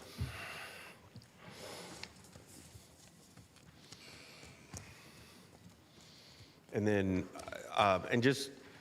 I just want to, and then Pastor Vince, did you get your taken care of too? Yeah. Okay. Okay. Oh yeah, absolutely. Okay. Yeah. Okay. Perfect. Not yet. Yeah, not yet. Okay. Okay. We all ready? Okay. So welcome back. Yes. This is next item is item 19, PH26-017, business-friendly Hayward, proposed text amendment to Hayward Municipal Code, Chapter 10, Articles 1, 2, 2.4, and 2.8, and Chapter 6, Article 2, proposed zoning map revisions and proposed master fee schedule updates related to the business-friendly Hayward project. And this report will come to us by way of our Development Services Director, Sarah Bowser, and her team are right there. Yes. Good evening, Mayor and Council. Thank you so much. We are so excited to be here. This has been a long time coming. Our staff has worked really hard. You've seen this a few times. It's been to the Planning Commission a few times to get great feedback, lots of community outreach. And without further ado, I want to turn it over to my esteemed colleagues here who've worked really hard on this project. Senior Planner Elizabeth Blanton and Assistant Planner Sachiko Riddle. So thank you so much. Thank you. And while we will try to be as brief as Manny was, we will probably take a few more minutes. So just very admirable, I will say, to our colleague. Good evening, Mayor and members of the Council. Elizabeth Blanton, Senior Planner. Tonight, Assistant Planner Sachiko Riddle and I are really proud to present you with the final proposed municipal code changes and zoning map revisions for the business-friendly Hayward project. As we previously discussed, the objectives for this project are to streamline the permitting process for Hayward businesses in order to activate our commercial areas. During tonight's public hearing, we will be asking the council to make a final decision on the project. And as Sarah said, since this is the third time we're presenting this project to the full council and the fourth for those of you that are on the CEDC, we're going to focus our presentation on changes that have been made since we last saw you in January. However, during the Q&A, if you have any questions about other parts of the project that we don't discuss, we'll be happy to answer those. So over the past 15 months, we've accomplished quite a bit. Spring and summer of 2025 were primarily focused on research and analysis as we work to analyze Hayward's codes, research successful strategies in other communities, and conduct a market analysis of our downtown. Next, we turned our attention to outreach to ask businesses, the community at large, the Planning Commission, and the council what we could do to make Hayward more business friendly and what types of businesses folks wanted to see more of in Hayward. Based on what we heard, along with what we learned during the research phase, we took a stab at drafting edits to the municipal code and zoning map, and then this kicked off a second phase of outreach where we focused on asking, did we get this right? And do you think that these proposed changes accurately reflect community priorities and will result in making Hayward more business friendly?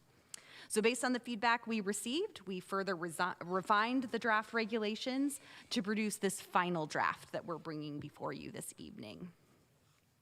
So in terms of the proposed zoning ordinance changes, the vast majority of what is shown in the attachments for tonight's agenda item is identical to what you reviewed in January. That is, various sections of the code are still consolidated into a single commercial section, and we've relaxed permitting requirements for uses that are popular with the community, including establishments selling beer and wine, daycares, and recreational facilities. We've also updated some of the definitions in the code to reflect updated business practices, and here we come to our first change from what was previously proposed in January. So after extensive conversations with our industrial stakeholders, we learned that our updated definition for truck terminal was too broad, containing terms like third-party logistics and last-mile delivery, which encompass a wide range of industrial uses, some of which are permitted by right. So while Sachiko and I spent several weeks workshopping this definition with our industrial partners, we determined that it's just going to take some more time to fine-tune the definition to get it right. So as a result, we're not proposing any changes to the existing definition of truck terminal as part of this project, and instead we'll readdress this definition as part of a future planning effort if it becomes necessary. Now, while the vast majority of our proposed revisions are ways to lighten permitting requirements, there are two uses that we're recommending stricter controls for. The first is to require a conditional use permit for any massage establishment in the city as recommended by the police department. This was presented to you in January and no additional changes are proposed. However, we have made some additional changes to our proposal for stricter controls around data centers. So following direction from both the Planning Commission and the Council and input from our industrial development community, we're now proposing that data centers be allowed in both the industrial park and general industrial zoning districts instead of just the general industrial district. This change reflects the fact that critical energy infrastructure that is needed to support data centers is largely located in the IP zoning district. Secondly, we're now proposing a two-tiered permitting process depending on the energy generating capacity of the data center. So data centers that generate less than 50 megawatts will be required to go through a conditional use permit process with the Planning Commission making the final decision. For larger data centers that generate 50 or more megawatts, such as the recently approved Stack data center, they will be required to go through a new permitting process called major conditional use permit that would require council approval. And this is in response to your direction that you would like council to be the final decision makers on all large data center projects. And with that, I'll go ahead and hand it over to Sachiko to walk us through the final few changes. Thank you, Elizabeth. When we were last before you, we presented 3 new permit types. In response to Planning Commission and City Council feedback, we've made slight alterations to those 3 permit types and added a 4th. As a reminder, ACUs are small businesses that are run from the home, but unlike a home office, these businesses will actually see foot traffic from the surrounding community.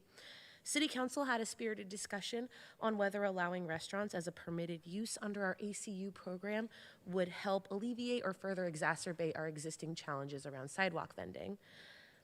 Ultimately, the majority felt that it should not be included, so it's been left off the permitted use list. There was also discussion around where the pilot program should launch. Planning Commission was interested in allowing it in areas other than downtown, as this is a relatively small area and already has a lot of focus. Staff took this feedback and is now proposing that the pilot be for properties with single-family residences south of Tennyson Road. Our proposed new limited entertainment permit will provide an easier and more streamlined path for small live entertainment opportunities such as karaoke or open mic nights.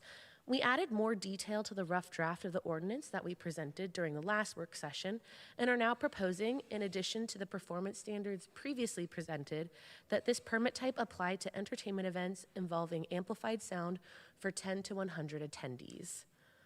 The minor temporary use permit is intended for low-impact activities that operate for a limited period of time. This would include things like the circus or a food truck food court or other similar events on private property. Staff has further refined the ordinance to state that in addition to the previously presented performance standards, this permit type will cover specific outdoor uses for up to 1,000 attendees. Similar to ACUs, staff is proposing a specific list of uses that would be covered by this permit so that we can control which uses will qualify for expedited review and which uses will need to go through the established AUP process. As Elizabeth covered earlier, while both hearing bodies felt comfortable with allowing data centers in the IP zoning district as well as the IG zoning district, council felt very strongly that they wanted to receive a recommendation from Planning Commission and make the final decision. This led staff to create a new permit type, the major conditional use permit. The MCUP will require council approval following recommendation from Planning Commission and will apply to data centers that generate more than 50 megawatts, cannabis dispensaries, and gas stations. At the previous work session, staff originally recommended the residential office, or RO district, be combined with the commercial office, or CO district, to create a new zoning district called the Commercial Office Residential, or COR district. In response to the letter sent out to the RO property owners informing them of the proposed rezoning, a few property owners reached out with questions and concerns. Staff held 2 separate community meetings with the RO property owners to address these concerns. After these discussions, staff is now proposing that instead of combining the RO and CO zoning districts, that these 2 zoning districts remain separate. This is in order to help preserve the residential feel and unique identity of the RO zoning district. To make the RO zoning district more business friendly, however, property owners did feel comfortable with allowing office uses by right instead of with an AUP or a CUP, which is the case now. So, in conclusion, staff's recommendation is that the City Council approve the proposed municipal code text amendments, zoning map revisions, and master fee schedule updates related to the business-friendly Hayward project. For your reference, the Planning Commission voted 6-0 in favor of staff's recommendation. Thank you so much for your time, and Elizabeth and I are happy to answer any questions that you may have. Thank you. Hold on a second. Okay. Oop.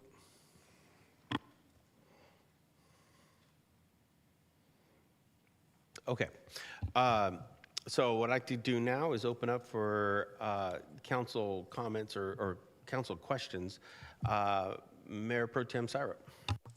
Thank you for this. I'm really excited that we're at this point because I know a lot of work's gone into getting us here. I was curious on the streamlining of certain beer and wine rules. I know we have this limitation where a business that's selling beer or alcohol can't be within 500 feet of another business. Is that going to be, is the removal of that part of this package? Yeah, that rule applies to businesses that are covered by our alcohol regs. So previously, that did include businesses that sell beer and wine.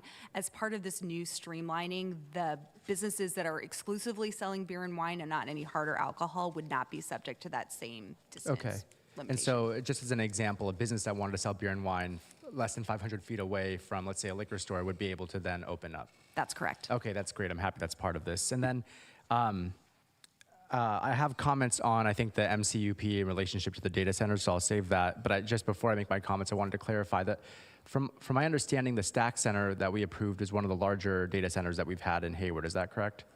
Yeah, the Stack Center has a generating capacity of, I want to say it's 72.6 megawatts. And previously, the second most recent one that we've approved, the Hines Data Center, had a capacity of 49 megawatts. Got it. And then 49 megawatts is about 10,000 homes worth of electricity, approximately?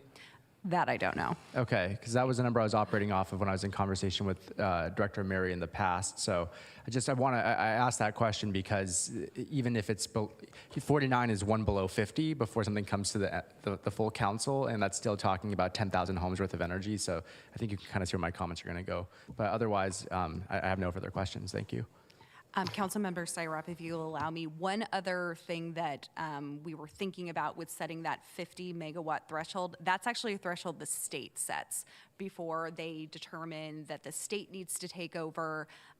It's what data centers that can apply for a small power plant exemption are set for. So it's kind of a threshold that already exists in the data center parlance, and processing is different at the state level. So we're proposing to mirror that, if that's helpful in your deliberation. That's helpful. I still think that the scale that the state is dealing with is different than the scale and direct impacts the city deals with. So I'll reserve my comments for later. Thank you.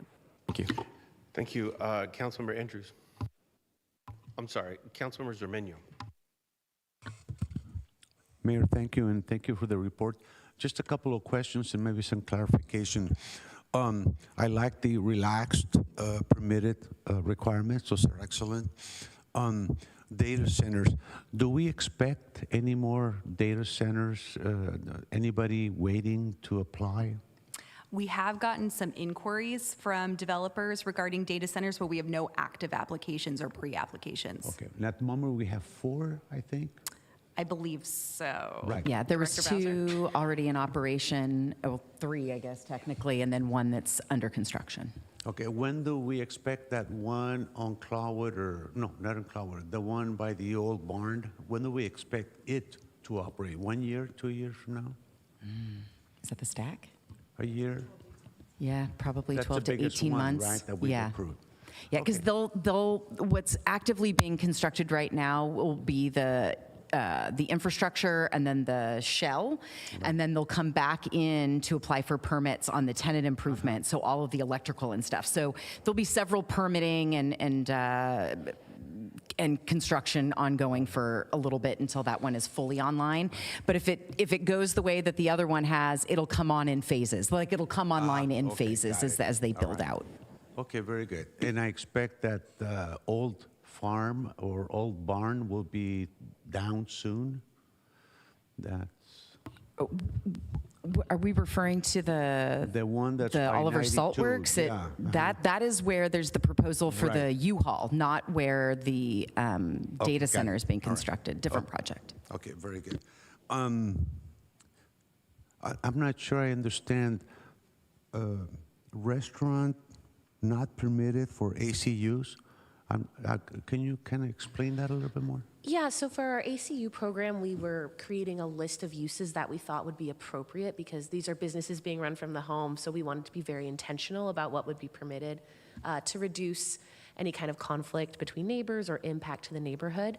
And so we thought about doing like a restaurant use or cafe, some kind of small eatery.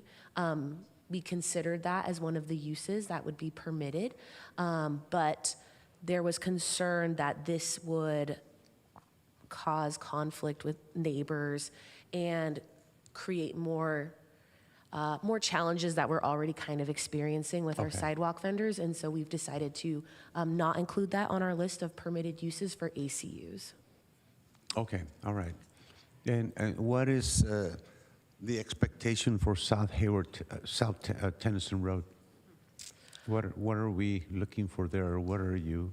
That's just the geographical location where we're going to launch the pilot program for the accessory commercial units. All right. So thanks for looking into Tennyson and its improvements. So thank you. That's it. Thank you very much. Thank you. Councilmember Andrews. Yes, I wanted to see if you can give me a quick synopsis of all the cabaret changes that were in the packet. It looks like there was some shortening of times for approved uses of a cabaret, and it's not just cabaret and dancing, it's defining as cabaret. I was a little confused by the changes that were happening there.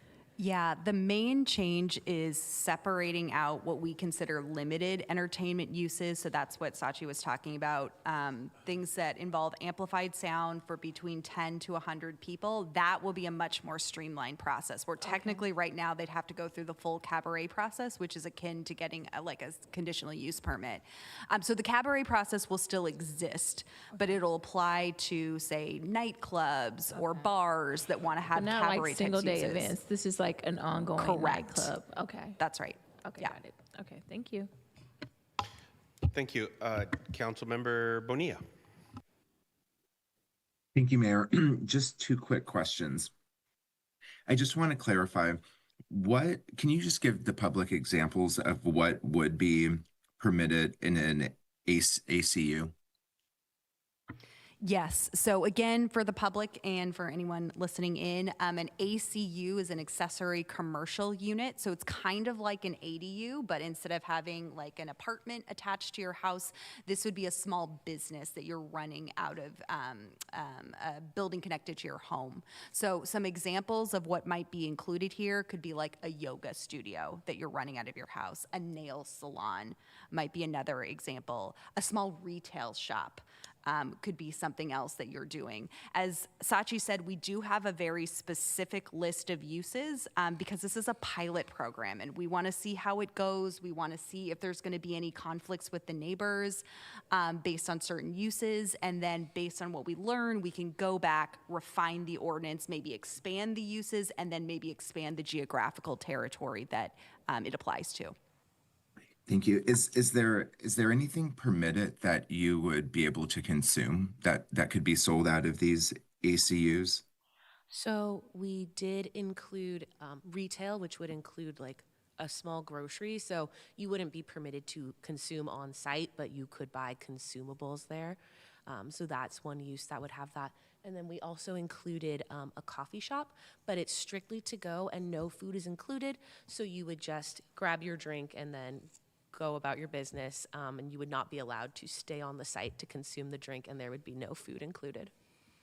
Got it. Okay, thank you. And then my question about, this being piloted west of Tennyson or in the Tennyson area for all intensive purposes, obviously there's a huge concern with street vending in the Tennyson area.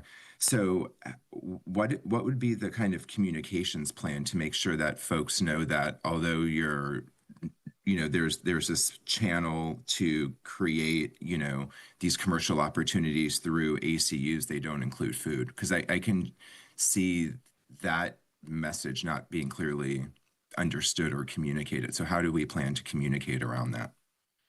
That's a good question. If this item and that portion of this item passes tonight, staff has talked about having different workshops similar to what happened after sidewalk vending was passed, where we could kind of get the word out to different people in these neighborhoods about what is allowed, what's not allowed, what new opportunities are available.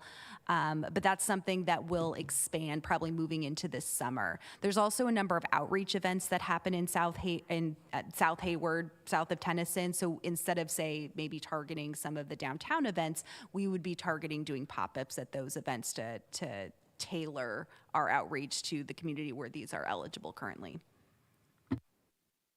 And then my next question is, I think there's a concern generally, at like flea markets, for an example, that some of the merchandise there that, is kind of being sold could be stolen merchandise. So I guess what I'm wondering is, how do we prevent these ACUs from turning into like mini flea markets in people's garages and driveways and lawns? So the ACU ordinance specifically states that all activities need to take place inside of the building, and you would not be able to remove required parking in order to have your ACU. So your garage, you couldn't make your garage your ACU space if you don't have your required enclosed parking space somewhere else on your site. So we were trying to be intentional about avoiding like a yard sale feel every day of the week. We wanted to make it like something that feels like a real set up business inside of the home. Excellent. Thank you so much for being so thoughtful on all of that. And then my last question is just around the MCUPs. So if that's denied by the Planning Commission, what would be the next step? The way that this new section of ordinance is written, if they recommend denial, it would still come to the council for a final decision. Just their recommendation, whether it's approved or denied, would be presented to the council. Thank you so much. Really appreciate you answering those questions. That's all I have. Thank you, Mayor. Thank you. Councilmember Roach. Thank you. Yeah, back to the ACU question. I am really concerned. First of all, I appreciate all the work that's done on this. I know we've talked about this many times, and I'm glad the Planning Commission is supportive, unanimously supportive. But I am concerned about because in order to have an ACU now to do like a yoga studio, you'd have to get a permit, right? So that's going to be a pilot project permit. And then But there already are so many businesses out there. I am worried about us creating another unenforceable permitting option, because there are so many businesses out there already using their garages. I mean, doing what Councilmember Bonilla said, yard sales out front, like on a weekly, right?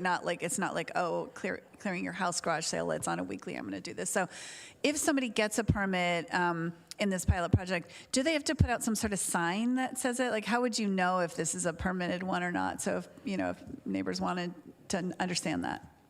Yeah, they're not required to put up signage related to it. They are allowed to, but it's a good question. It's something we could kind of test out during the pilot and see if we want them to, say, post their ACU permit on display so neighbors could see that was a legit version of one of these businesses instead of one that's maybe not operating with the proper permits. But it's a good question and something we could certainly test during the pilot. Because even, with the street vendors, we created this whole thing. And I mean, how many applicants have we gotten now for our street permitting? Very few, I assume. Yeah, we've gotten, I think today we got our third one. Our third one? Yes. Yeah, I mean, that's what I'm concerned about, because once it's allowed, then whether somebody operates a yoga studio, I won't know whether they're permitted, and I'll just assume that's a use out there. So, I mean, I'll be interested in the pilot program. How long is the pilot for? Undetermined. It would depend on when council wanted to revisit it again. But from staff's recommendation, I think pilots like this take a year or two to get a really good sense of how this is working. So maybe in a year or two, we would come back to you and say, here's the data we have, here's how many applications we have, here are the types of uses we have, and maybe here are some issues we're seeing that we want to correct. Okay, yeah, I mean, I would encourage us to do let's look at it in a year and just see, because I think while we're having a hard time, regulating even what, we've already tried to pass with the street vendors, I would like to see it. Because while today maybe a nail studio sounds sort of like a cute thing to operate at your home, I'm sure there's a lot of nail studios in town that are not going to be okay with this. And so, I would like to see us look at this more like a year. I mean, we'll see what my colleagues say on that one, but I mean, I really appreciate the creativity of allowing people to, I don't know, I'm in a pottery studio, right? That kind of thing sounds good. I understand why we're doing it, but just worried about what it looks like when everyone's opening little businesses and there's only 3 permit applications, right? Then we know. Okay. And then my other question about the CUPs and the MCUPs for the data centers. So if it's a major conditional use permit, it's going to come to council. If it's under 50 megawatts, it stays with the Planning Commission as a CUP unless we decide to call it up. Is that right? Okay. Correct. So we always have the opportunity to do that. Yes. Okay. And then my other question about the data centers is, are we simultaneously working on the actual, what our ordinance for data centers look like? Because my understanding is we needed to update that. We were operating under a data processing center, and we need to update to a data center. Is that happening in the background? Yeah, so previously data centers were defined as an office use, which I think we can all agree they're very different than a traditional office use. So yes, that has been separated out. They're their own line item in the code. Great. We don't have a specific ordinance related to data centers. Instead, what we're introducing is this new process, and something that we have found as development services staff is the technology with data centers literally changes every time we get one, even if it's the same operator at the end of the day. So it's hard to write effective performance standards that don't immediately become outdated. So instead, we think that by creating this new process, we have the CEQA process to look at environmental impacts. We'll have the use permit process to consider impacts to the community. And we think that'll allow us to stay more nimble in this very highly changing field. Okay, yeah, because I assume every step of that, they'll update us on what our usage really looks like for data centers, what it really does to the whole grid. Okay, thank you. Thanks for answering my questions. Thanks for all the hard work. Thank you. I was going to add, let me ask this question, and maybe Director Bowser can respond to this, but is it possible to pull out the ACU element and then do an ACU separate ordinance and bring this back separately? Anything's possible if that's what the council would like. If you don't want that and don't want to take action on that tonight, and there's consensus amongst the council to do that, I think that would be, similar to sort of staff making a decision in pulling out the changes to the truck terminal. But that's up to council to decide what you want to do related to that portion. What I will say is I don't know when we would be able to come back necessarily with some of that, just given resources and other work products and things. But if that's the direction council wants and wants to direct staff to remove that from this project and not approve it as a part of this, that is certainly a decision council can make. Okay, I appreciate that. On a different topic on this, regarding the liquor zoning for the liquor element, I have received calls from a grocery store. I may have showed this to you, but I have received calls from a grocery store that currently is prohibited from selling liquor because they are across the street of a liquor store. And now under this ordinance, would they now be able to sell liquor? Yes, they would. Thank you very much. That concludes my questions. And now what I want to do is I will open to public comment. And first, I'd like to, our first public comment, I do have a card, is Pastor Vince Gomez. Pastor Gomez.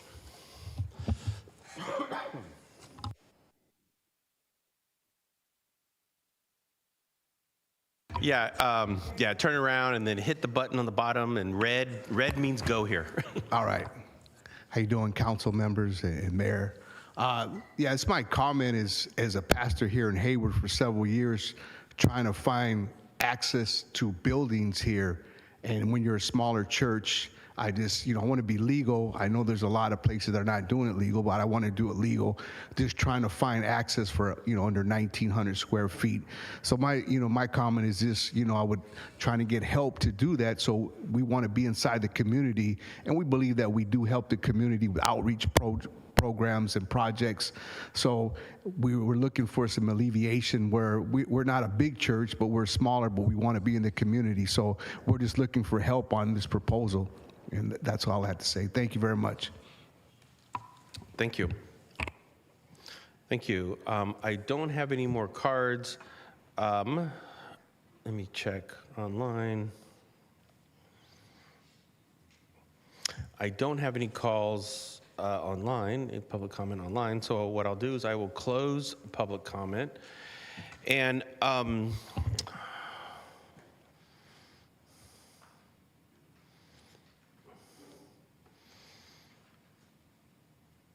I will kick this off with Mayor Pro Tem Syrup.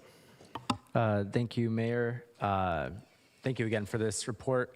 Question that'll also lead into a comment here is, with ADUs, well, oh wait, are we ready to respond? Okay, no, it's okay, I just wanted to make sure. When folks are building ADUs, would ACUs be a use that could be allowed by right for, let's say, a newly built ADU? Or was this something that was considered? So ACUs are allowed to exist in accessory structures on the property. We do have limitations on which properties would be allowed to have an ACU. So if it's like a multifamily property with an ADU, that would not be permitted. It has to be a single family residence with no other primary residences on the property. In that case, then yes, an ADU could be used as an ACU. Okay, interesting. Because I almost feel like the reverse wouldn't be more logical, where you have 10 families in an apartment building and there's one amenity that's not serving 10 families versus, you're a single family home with one unit in a neighborhood where that doesn't quite match the makeup of the neighborhood. So I guess I also just wanted to clarify, what was the reasoning behind that? Yeah, so we were concerned about impacts to neighbors, so like a shared wall. So if there's a duplex and my neighbor is running a business that I don't like all the people or something like that. Oh, I see what you mean, inside of the building property. itself. Okay. Yeah, yeah. And then to clarify what I said last time, an accessory structure can be used as an ACU, so it would not be subject to the reduced setbacks that an ADU is. So if an ADU is set back 5 feet from the rear and 5 feet from the side, as our municipal code requires for accessory structures, then in that case it could be used, but it wouldn't be subject to the reduced requirements of an ADU. Okay, got it. Great. And I appreciate Councilmember Roach's comment that any item on the planning agenda could be brought before the council. We can pull those items, that's correct? So even if there's a COP coming before the Planning Commission, okay. I guess I also just want to state for the record my intent that I would ask for the planning division to bring those less than 50 megawatt items to the full council. This is a formal request for those items to maybe just jump the gun there, because I don't think the direction last time was we want to look at large data centers. I think the request from the majority of the council last time is we want to look at the data centers. And maybe that was changed in translation or through conversations with the planning commission.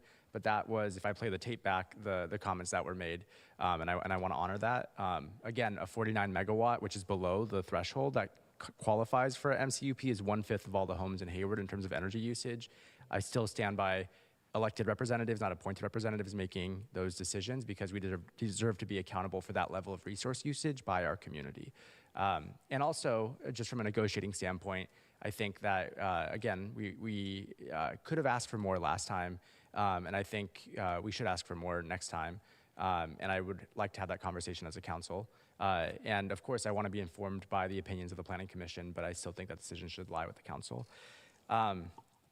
I understand the mayor's desire to maybe remove the ACUs from this equation. I really would like to move forward with the pilot. I think my feeling when this concept first came up was that one of the largest expenses for business owners is not just the cost of labor, but also the cost of rent that many of them have to pay, just like our residents. Some of our downtown businesses are paying over $10,000 a month in rent, and you have to imagine if that rent was cheaper, would they have larger margins? Would they be able to stay in business for longer? And we have this theory where we're building homes all over Hayward in an effort to drive down rents. I would imagine we wouldn't be selective in that theory, and by offering more places for people to conduct business, we create an opportunity to make commercial rentals more competitive and hopefully drive down commercial rents, so that it's not that we're trying to create or take away business from anybody in particular, but ensuring that everyone reaps the benefits of there being more business in our community and cheaper commercial rents across the board. So those are, I really would like to see this pilot move forward. We've had a lot of rounds of revisions on this concept in particular. We've removed parts of it that we felt like were too close to the challenges we're having with street food vendors. So I think we've been very careful with how we've approached this, and I don't want to undermine that work right at the finish line, which is why I'm also comfortable with what's being put on the table right now. And I think other than that, those are my comments. Again, I just really appreciate, I know you showed a year-long timeline, but this was a request from, I think, this iteration of the council back in 22 or 23, and it's just taken time for us to get to it on our, stack of things that we got to get to as a city. So I'm just happy that we're at this point in time. And I saw my colleague Zermenio had motioned to move this forward. I don't know if you removed your motion, but it went away. But I would second it if you wanted to be the motion maker. I'm waiting. I kind of withdrew because I'm not sure if our mayor wants to do something with ACU, take it away. So I'm waiting for. I see. Okay. Well, I would move the item as is, just because I think a lot of work's been put into it. Our planning commission is also on board with it 6-0, and I think my concerns have been addressed through the comments tonight. And I would second it. Okay, item has been moved by Mayor Pro Tem Syrup, seconded by Councilmember Goldstein. And Councilmember Andrews. I just wanted to hear more about the ACU in terms of enforcement and how would it be enforced, and do we have staffing to enforce when things go differently than anticipated in the pilot? Yeah, like all of our other codes, it would be enforced on a complaint basis by our code enforcement division. So again, until we get a sense of how popular this is, I think it's a pretty new concept. While our ADUs are kind of known in different communities in California because there's state laws around them, ACUs are pretty new. So even though staff will try to get the word out from them, I think it'll probably be a pretty slow rollout, which will help with enforcement. But until we get a sense of what kind of legs the program has, it'll be hard to say what exactly that impact would be. And you said it was in single-family homes? Correct. So for properties that just have one home on them instead of like a multifamily property, for example. Okay, and then what if a community starts complaining about parking challenges because they're visiting those homes with the ACUs? That would be the type of thing that we would take back to this body and say, hey, here's some things that we're hearing from ACUs, that are in place. Do we want to make any modifications? Mm-hmm. And then if in noise and all that, it would be all complaint driven? Correct, and that's how our noise ordinance is now. Yeah. Okay. I would say the concern I have is that neighbors tend not to rat out neighbors a lot of the time, but they complain to us. So that's my challenge right now with the ACU. But I wanted to see if we can bring back an understanding of how we would do enforcement if you were to get certain number of complaints. Like I'm trying to see what the staffing looks like if we were to get a certain number of complaints, because one of the challenges we have is that we are trying not to start new programs that are going to impact staffing, and this is a program that's going to impact staffing, right?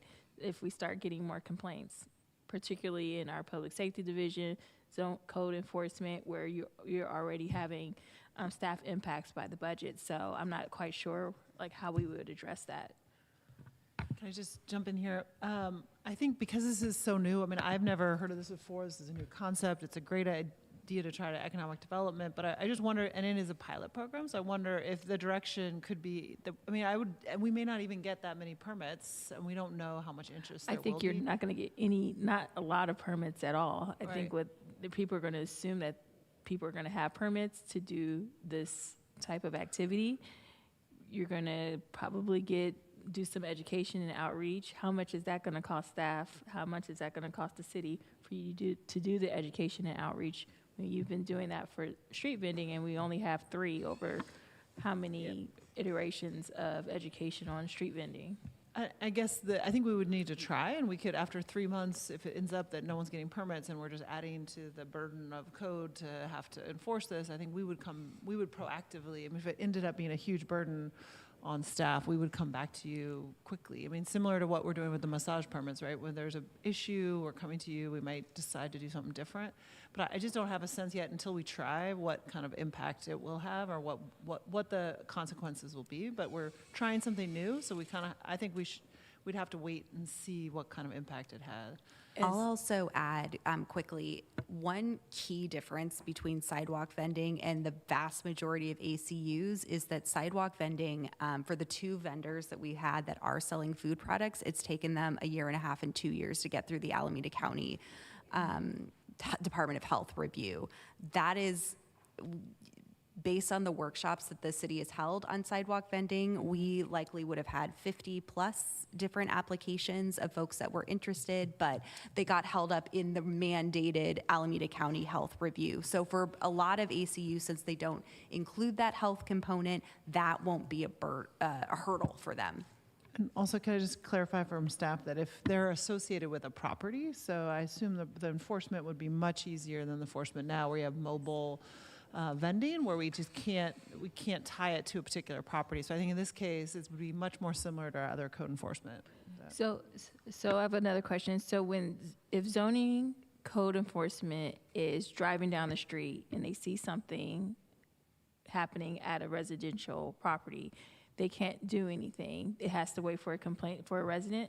No, not necessarily. They can still do something. They have access to our same permitting software that we do, so they can easily look up, hey, do they have a permit for this, or do they not have a permit for this, and then enforce. So yes, they could do that proactively based on staffing. The way that these things typically come to our code enforcement are through complaints, through Access Hayward and stuff. Okay, because there's about 3 streets I can think of right now that has restaurants right outside their residential single-family home. They're restaurants, and they're not on Mission. They're not on Tennyson. These are residential streets. So Are they on their private property or are they out on the street? Private property. Yeah, so those can be dealt with in a completely different way than the struggles that we've been addressing with the vendors that are actually in the street. Mm-hmm. Okay, I think for me, I would like to see more on the enforcement side and how cost recovery would happen if we were to see issues if we were to implement something like this. Thanks. Councilmember Roach. Thank you. Yeah, you know, it's hard with the SEUs because it's true, to Councilmember, our Mayor Pro Tem Sarwart's point, that we have been talking about this now for a while and just sort of get it over the finish line. I really appreciate it, except that I think we've all learned more since this has come forward, right? Like, it's almost coming full circle about, wait a minute, we've heard from different businesses, you know, like we've driven around and seen, you know, I've seen several too that are full-on restaurants right on a driveway. And I'm concerned if somebody can't use their driveway or their garage, Is it like their living room they might be using for like a yoga studio, that kind of thing? Like, how would you know? Sorry. And like a yoga studio could be a lot of parking too. I mean, that's a lot of people. Like if you had even they're 5 limited- people. They're limited to a certain number of people. So you couldn't have like a yoga class with 50 people, Yeah. for example, in an Okay. ACU. But yeah, that's true. It's something that would be happening inside of enclosed spaces, whether that's an accessory structure, whether that's an addition to the home, whether that's a room that's been carved out as part of the home to do this kind of work. Yeah, it's really meant to be an incubator, as some of us have talked about. Yeah, So okay. it's not meant to be as large of an operation as, say, a yoga studio would have if they opened up in our downtown. Yep. So there's size limitations involved. There's employee limitations involved. There's limitations of the number of people that can be at one of these at a certain time. But again, it's up to the council ultimately. Yeah. Staff's position based on recommendation from the Planning Commission is like, let's try it and see how it goes. But if the council is not comfortable with that, then you can certainly carve this out from the rest of the updates. Or just another suggestion would be to go back to the downtown and not expand to Tennyson as well as another option, is just to keep it smaller so that we have a. Right now, it's just anything south of Tennyson, right? So that the whole just south of town. I Right. thought it was in the downtown too. Okay. Yeah, and then, I mean, it's like I said, I've just learned more as we've gone through this. So I think when I started off with, oh, that sounds like an interesting idea, now I'm sort of feeling more, understanding more about it. Because like you said, a coffee shop, right, you have to get, not a coffee shop, but you can sell coffee and you have to take your coffee to go. But that will easily morph into breakfast sandwiches and egg sandwiches and things like that if somebody's creative and wants to add more to what they can offer. And if they have a permit for coffee, it would be hard to sort of get that sort of enforcement when they're already permitted for coffee to know what's really happening there, right? Unless one of us went by. So I am really concerned, but I don't necessarily want to hold it up, except that I would ask if the mover of the motion would take a friendly amendment that we do this with the direction that we bring it back in. I mean, you said 3 months, but I mean, would 6 months be more reasonable, because to Councilmember Andrews' point, if it ends up being a big enforcement issue because, neighbors are now complaining about all the parking out front for their, different options, what would be, because I assume we'll see I think 3 months might be too quick, but maybe 6 months. It could also be a threshold, just to put this out there, of maybe we come back after we have our first 10 in place. So it's not a timeline, but it's once we have or 5 or whatever number the council feels comfortable with, and we could tie it to that, and then we can come back with a memo or a quick little presentation to let you know, here's who we've gotten, here's how it's going, have we received any complaints? Yeah, I mean, that would be good. Yeah, okay, that's a good suggestion, because I think what will happen is there are plenty of people already doing this out there. There will be more people doing it, because maybe they won't even know and they're doing it anyway. But would the maker of the motion make a friendly amendment to say, let's bring it back when we have 10 permit? Yeah, so are you okay with the 10 number here? Because I want to make sure when it comes back, we actually have something we can measure and assess. My concern is if we do 3 months and no one's even No, I'm fine with the 10. Okay, I'm fine with staff's suggestion on that. Yeah, I'm happy to incorporate that as an amendment. Yeah. Okay, and with the seconder, are you okay with that? The seconder is Councilmember Goldstein. Oh, by Goldstein, okay. Yeah, I'm nodding my head, yes. Okay, and then I guess we'll wait to hear from the rest of council. So no, when they have 10 permit applications, so they have some data to come back with us on like what kind of ACUs they are, what kind of complaints we might be getting from the neighborhood. So they're not saying applications, they're saying 10 permits, 10 permitted ACUs. Correct. Or that's how I'm understanding, when we have 10 operational. All right, so maybe we should say 10 operational or some time frame, because per the street vending, right, we only have 3 permits, right? So maybe it should be a year. What do you 10 think about that permits? on timing and/or Sarah or Elizabeth? I guess I think it's really up to council. So if you would like to say 10 and or a year, and we can come back, I think to Councilmember Syrup's question or thoughts were, if we don't hit the 10 and we get to a year and we've only gotten 1, we may not have the data that I believe he was hoping we would have to be able to assess whether it's successful or has issues or what have you. So I don't know, but it's really up to council, and we're happy to draft it or come back whenever you would like us to come back. No, I appreciate it, because I guess my concern is in a year, we would presumably have like a whole slate of complaints, right, besides outside of the permit system, or not, and then that would be part of the data, I guess is what I'm wondering. Yeah. Councilmember Roach, if I may, I'm happy to, if Councilmember Goldstein is open to this, to say we should revisit this in a year, because if we only have one application, that's also something we should revisit, because it means this program isn't clicking the way we need it to. So I'm happy to do it when we have 10. I'm happy to make sure we do this at least within a year, so we can. Okay, so can we say 10 or a year, whatever? 10 or a year, whichever is sooner. Is that okay with you? Yep. Is that okay with you, Councilmember? Yeah, that's okay with me, yeah. I just want to add is if there's a bunch of complaints and there's really big issues in terms of We can come enforcement, others sooner. that staff will initiate an action to bring that to you sooner. So I assume that's okay with council as Thank well. you, yeah, I mean, I think that's what I'm looking for. Let's nip this in the mud quickly if it becomes an issue, is what I'm getting at, yes. Agreed. Okay. And then I have a few other comments before everyone. I wanted to thank you on taking the time on the truck terminal issue, because I'm sure for businesses where this is critical, this is very meaningful terminology. And so thank you for continuing to work with the businesses and the industrial to get that right, so we're not sort of, stopping any future plans out there. Let's see, I'm really obviously very pleased about the easing up on some of the regulations to allow more unique uses, like pop-ups and things. Well, obviously the ACUs too, but I'm nervous now about it. Yeah, and I think that's it. Thank you for the rest of the work, and thanks for sort of working through with me on the ACU issue. Thanks. I see Mayor Pro Tem Syrup on there, and also Councilmember Bonilla. But before I call on them, let me say what I'm gonna say.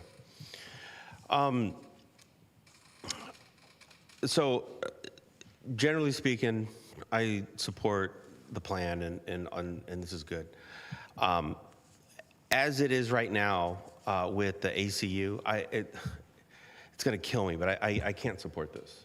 I can't, and it's because of the ACU element. And I'll be honest with you, if we could pull the ACU element and come back in 2 years after we have resources to actually make sure we can do this right, I'll be willing to do that. But let me explain why I feel the way I feel. What I had said when this came to us before is that right now, the illegal vendors that are out there right now, we absolutely have no control of that. What's going on out there right now? We don't. And enforcement is complaint driven, and people are complaining all over the place. And we can't enforce it for whatever reason, whatever the reason is. And we can't enforce it.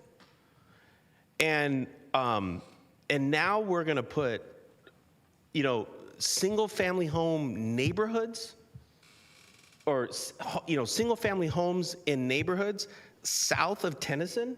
So we're talking Folsom, Pompano, Bolero, right? We're talking these streets that are already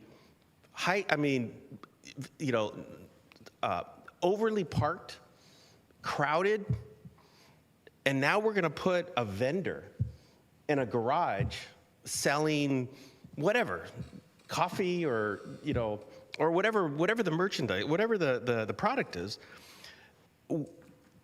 We are gonna create, and now perhaps we're not gonna have this flood of applications and everyone is gonna, but I'm just saying that we are creating what is already packed neighborhoods. Just there's a lot going on in there. Now we're going to put commercial. We're going to allow single-family homes to open up either little tiendas or little markets of some sort.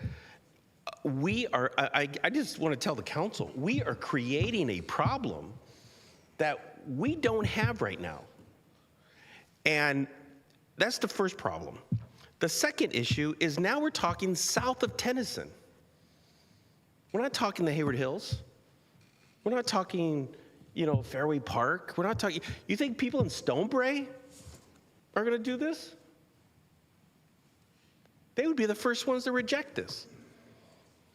And I mean, the fact that we're focusing on South Tennyson, it's like, what are we doing to these neighborhoods? I mean,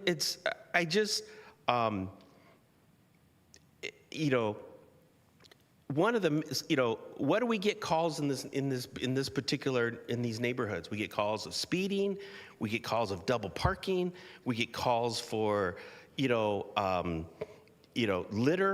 we get illegal dumping. These are the calls we get all the time. And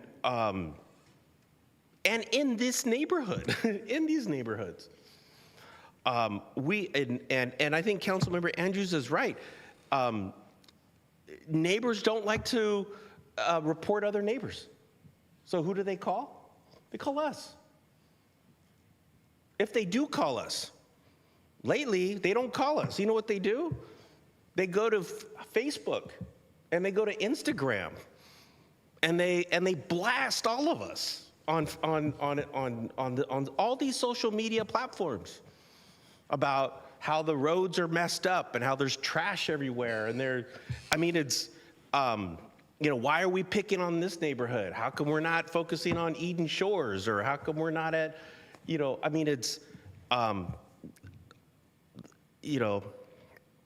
and then we're opening the door for other stuff. Once we start with this, then we're gonna, people are gonna want to expand, whether it's formal expansion or if it's, illegal expansion. Already we have networks of illegal vendors out there that have multiple carts, multiple trailers all over the city. Now what's gonna happen is you're gonna get a vendor that are gonna start tapping multiple homes to open up like a chain, like chains of restaurants, or chains of vendors. And we're not, and right now, we are not prepared for enforcement. The fact that it's enforcement by complaint basis, you're right. Neighbors aren't gonna complain. They're not. And they're gonna call us. And then when we go and enforce it, if we do enforce it, when we get to the enforcement part, it's going to be, anyways,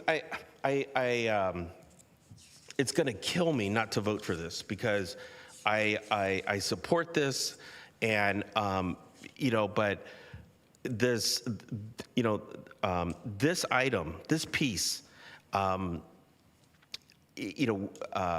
don't think we're ready to do this yet. And because of, of enforcement, because of the controls, even as a pilot, something like this, like I said, we have to be careful what we wish for. Even on a pilot basis, we will not be able to put the genie back in this bottle. Once it is open, it is open. And we're going to get pressured. Now, I should also say, and this is an issue that we have with a lot of the vendors out there, on Tennyson and on Huntwood and on A Street. What's going to happen is we're going to have, and particularly south of Tennyson, right? You're going to have neighbors, you're going to have families of color, predominantly probably, let's say, a Latino family, immigrant family perhaps, that are doing this. And let's say it gets out of control, as illegal vendors are right now. And the complexity to enforce this ordinance against families, particularly families in this neighborhood, we're gonna look, once we enforce the ordinance for someone that's non-compliant, we're gonna look like we're anti-Latino, we're anti-immigrant, we're anti-poor people, because that is what's happening right now. And and so I mean, respectfully, I understand, and Councilmember Syrup, I respectfully disagree. While I get it, I've seen ACUs in Mexico City. I've seen in France. When I was in Paris, I've seen these things. but I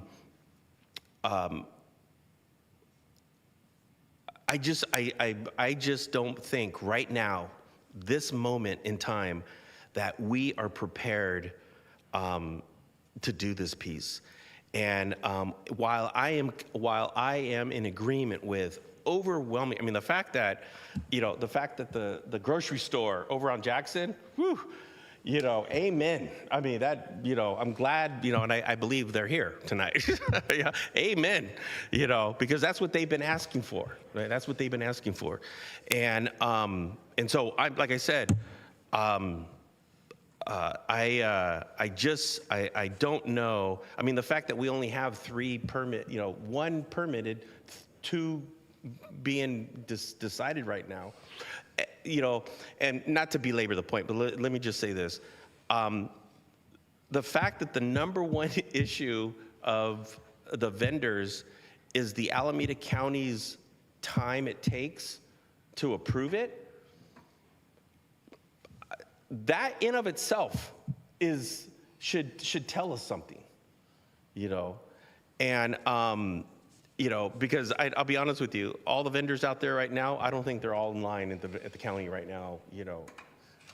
I would be surprised if they were all standing in line waiting for their permit to get approved. So I don't want to overly complicate matters. I'd like to ask, I would like to ask if we could proceed with staff's recommendation. If we can just pull the ACU element out, let's pull it out. Let's wait. And I heard Director Bowser, it's going to take some time because, time and resources and staff. Yes, but I think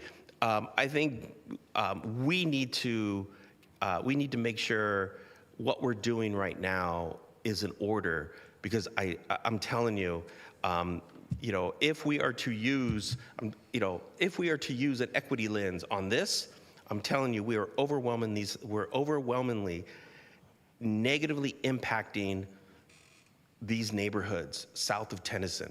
I know these neighborhoods. I know them, and already you can't find parking. You can't. I mean, there's a full-blown restaurant down the street from where I live right now, and there's double parking. So I don't know. I don't know if my colleagues are willing to do something here, but right now I'm having a very difficult time with this, and I would support this if the ACU element was removed. And hold on a second, Councilmember Zermeño. Mayor Pro Tem Syrup was next on. Thank you for your comments, Mayor. I think we make decisions up here where we don't always agree, and so I'm interested in keeping forward with staff's recommendation. I wanted to explain my reasoning. I think that there's a lot of really good points that you bring up. I want to address them head on. And also communicate why I think it's important that we take this step together. We sit up here and we talk about sustainability, we talk about amenities, we talk about walkability, and we talk about the relationship between those things. A neighborhood where you have amenities that you can walk to is one where you don't have to get into a car, where you don't have to create carbon emissions, where you're bringing down the CO2 that's in our atmosphere. You're creating a healthier option for neighbors to support their own neighbors. You're generating new tax revenue. Just like there's a missing middle in housing, there's housing that's not being built. There's a missing middle in commerce where people can't afford a brick and mortar business, but that doesn't mean they don't have something they can't contribute to our community. And what we're trying to do is expand opportunity. And I'm kind of worried that we get stuck in this scarcity mindset where there can only be X amount of businesses in the city of Hayward and we're all competing over the same crumbs versus generating more wealth and allowing people to apply themselves across the city. And so I absolutely think that this is an equitable decision. The reason why we're looking at south of Tennyson is because North of Tennyson, there's a lot of amenities. We have so much invested in our downtown. There's a lot on Hesperian. There's a lot on Tennyson itself. But there's neighborhoods that don't have access to any amenities, and we're trying to give them new amenities. And you're right. Would the people in the hills accept this? Would Eden Shores accept this? I don't know. I think that would be difficult. But frankly, I think it's their loss. I think they're missing out on the kinds of amenities that turn neighborhoods into some of the most desirable in the entire city. And when you go into Los Angeles and you look at the up-and-coming hip neighborhoods, they're the ones where a coffee shop has opened up on a corner that folks can walk to. That's what people want, is amenities. And we're trying to deliver that to parts of the city that have never had access to that or that level of investment. So to me, I hear your argument about equity, and I kind of pose a similar argument, but from a different viewpoint. So I agree equity is key here, but it's not to do this to a neighborhood, but to give this to a neighborhood that hasn't seen this kind of investment before. And if it doesn't work in that neighborhood, that's the whole point of us coming back in a year. Maybe we try out a different neighborhood if this isn't receptive or people aren't picking it up there. Enforcement, absolutely. We have people's home addresses. We know where these people live. So if they're doing anything wrong, there's nowhere for them to run. There's nowhere for them to hide. We know exactly who to fine and where to file the fine and where to send that fine. It's not like we have to chase them down or dig through some documentation. And I think it's great that we removed restaurants from this, because we are having a problem with figuring out how to enforce around sidewalk vendors. So great, restaurants aren't part of this. We don't have to deal with the same health permitting issues that the county has. And so that means there's no county middleman anymore. People can come straight to the city to get their permit. Is that correct? Okay, I'm seeing some nodding from our staff. So I just see these as apples and oranges, and I'm worried that we're so frustrated with the situation with sidewalk vendors that we're fear-mongering ourselves into not making a decision around sustainability, walkability, amenities in our least service and least invested in neighborhoods, and we're missing a real opportunity that's not going to come around again. I mean, some of us aren't going to be on this council the next time this opportunity comes around, if it ever comes around again. And when we talk about economic development in the middle of a deficit and trying to generate tax revenue, I mean, we've spent a year building out this plan, so to give up on it, like when we're literally an inch from the finish line, that's just where I would have to disagree. So I respectfully take your feedback. If the motion fails, it fails. If it passes, there's times where we don't all agree on the motion that passes. But I would really implore us as a city to hold the line and stay the course here, because I've already agreed to the amendments that Councilmember Roach suggested. Staff has already indicated the second we're seeing problems, it'll come back up here. And you best believe if we're having problems like what you're describing, Mayor, I'll be right there with you to say, okay, we got to figure out how to fix this. We have to figure out if we got to pull this, because we're not trying to cause problems in a neighborhood. Like, I'm not here to terrorize a community that's not asking for something, right? I'm trying to create more amenities and resources for our neighbors and generate more revenue for our city so we can afford to restore the services that we've had to let go of because of this deficit. So those are my thoughts. I just don't want us to scare ourselves out of doing what I think is really innovative, and I just am really appreciative of all the work that's gone into this. And I'm very open to reevaluating it the second it becomes a problem. So this is not to say that anything you're saying is wrong. It's just say, like, we won't know unless we try, and I think we should try. Thank you. Okay, thank you. Councilmember Bonilla. Thank you, Mayor. I'll kind of stay focused on the ACU issue since that's the hot topic right now, but I just wanted to generally say, I do appreciate all of these updates that the staff has made. I know that this has been a long journey getting here. I appreciate the outreach the extensive outreach that has occurred, as well as the changes to allow data centers in the IP and the IG area. But I also agree with Councilmember Syrup as it relates to, I think all data centers should come in front of the council. I think that, the 50 limit, makes some sense, because I know what you were saying, as it relates to alignment with the state, but I think just because of the implications of data centers and the long-term impact that they have in our community, I would like to see all of those come to council, period. I want them to go to planning, but I also want them to come to council for the final decision. Okay, so as it relates to the ACUs, so I love this idea of having ACUs, right, and finding a way to make this happen.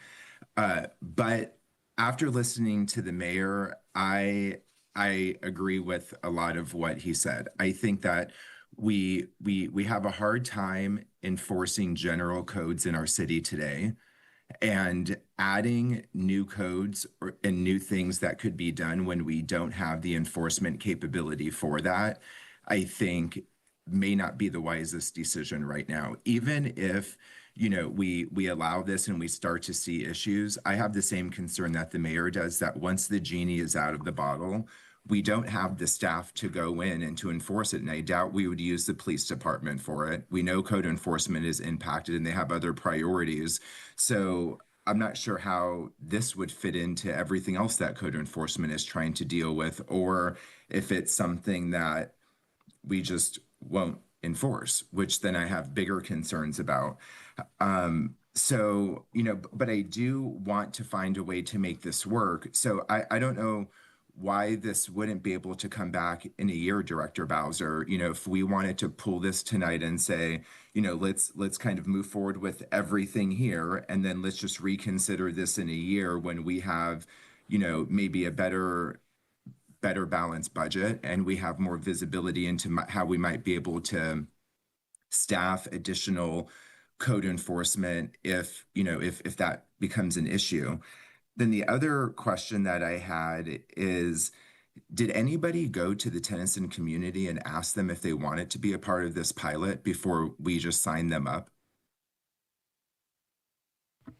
If that's a question for staff, Councilmember Bonilla, that recommendation came from the last Planning Commission and Council work sessions where we were just hearing, hey, you're concentrating all of these amenities downtown. Why don't we think about some of the parts of our community that are underserved? So that decision to pilot it in south of Tennyson came from that direction. Got it. Because I don't know if that's the right pilot community neither. To the mayor's point, I thought it was another good point. We're hearing people in South Hayward call us already about issues with street vending, with people selling stuff out of their houses, with cars being double parked. I literally just, I wasn't going to email the police chief the complaint, so I just put him into, the city's website. But people send us pictures all the time in South Hayward where they can't even get into their own driveway because things are, their neighbors have double parked in their driveway, or their neighbors have, all these cars in traffic and they don't want to report on their neighbor. So as my colleague said, then they tell us, and then we use Access Hayward and things still don't get done. Because I actually drove by the place on Gadding that I've reported now twice in Access Hayward and nothing's been done. So I don't have a lot of confidence that if this went sideways and we started making reports that anything will be done. So at first I was like, let's revisit this in a year, let's move forward with it and come back in a year and see where, things are at. But, and I agree with Councilmember Syrup. We don't want to, stifle innovation. We don't want to stifle commerce. We don't want to stifle economic development. We want to make sure we're looking at this through an equity lens. And I think all of those things need to be reconsidered before, I can feel comfortable moving this forward. So I would agree with the mayor. I think we should pull it for now. But I also think that we should bring it back in a year and say, have the conditions in the city changed? Has our thinking changed in where this should be? How might we actually be able to enforce this? Because I still haven't heard any solid response around how we would be able to enforce this. And that's my major concern. So I love the idea. I would love to move this forward. I'm concerned about the pilot location, and I'm concerned about enforceability. And until we can get more clarity on those two things, I think we should pull that from this vote tonight. Thank you. Okay. Council member or Mayor Pro Tem Syrup. So, okay. Okay. And then Councilmember Andrews? Okay. Councilmember Andrews. Yes, I have you there. Yeah. So can you clarify when you say South Hayward, Tennyson, can we look at just certain streets that would allow it, or does it have to be a geographical area? That could be another friendly amendment that the council makes, or direction for us in the future is, yes, that's direction absolutely that you can give us. Okay. This is my concern. I understand the idea of wanting to have more accessible amenities in neighborhoods. Totally get that. I understand having the bodega underneath your house and near your house works. A lot of the metropolitan areas have that when they have ample transportation. We live in a bedroom community we're already packing single-family homes with a lot of cars in the neighborhood. I have a few neighbors that are already doing these kinds of, already doing businesses. I have practically an enterprise on my street. One person owns 11 cars, takes over the whole street. It's very difficult to manage that kind of activity. So my concern is if we could pull this and look at certain streets that are already halfway there in terms of commercial uses, but also look at major corridors just to see if there's some side streets that are already kind of commercial. I would like to revisit that. I do think Councilmember Bonilla brings up a good point about community outreach. I do think that is another opportunity that we should take if we were to pull this, is to have a survey or get some kind of feedback from the community regarding this, because I do feel like if we were to make this decision tonight without the community input in that regard, we're gonna get some backlash on that. So I will not be voting for the motion as is, but I would be interested in another motion that would revisit the locations and revisit outreach. Thank you. Councilmember Zermeño. Mayor, thank you. I have three quick items. I agree with Mayor Salinas that we are not ready for this particular item of ACUs because at the moment we're not enforcing the street vendor ordinance that we passed. And if we had another one, it'd be just as bad. And it doesn't look good for us to pass an ordinance and not be enforcing it. And the other comment that I have is that the rest of the business-friendly issue that we have is excellent. What you have come up with is very, very good to really get our business-friendly out there, get our good ideas out there. This one may not work. And one of the issues that, one of the positives is that Puesto Market on Jackson is going to be able to finally have some more income because it will be able to sell beer. What they've been trying to do for a long, long time. So that's excellent. So I can't vote for this if it includes ACU. So my friendly amendment to the maker and the seconder is, can we take out the ACU item so that I can vote for the package? Because the package is a very good one for our city. But at the moment, we're not ready for ACUs. I'll let the rest of the commenters comment, Okay. and then we'll revisit the motion. And thank you for your good work on this. Councilmember Goldstein. Yeah, thank you. I think one of the greatest privileges we have in serving in this position, we fundamentally have a requirement to provide a safe and secure environment for our residents. Bless you.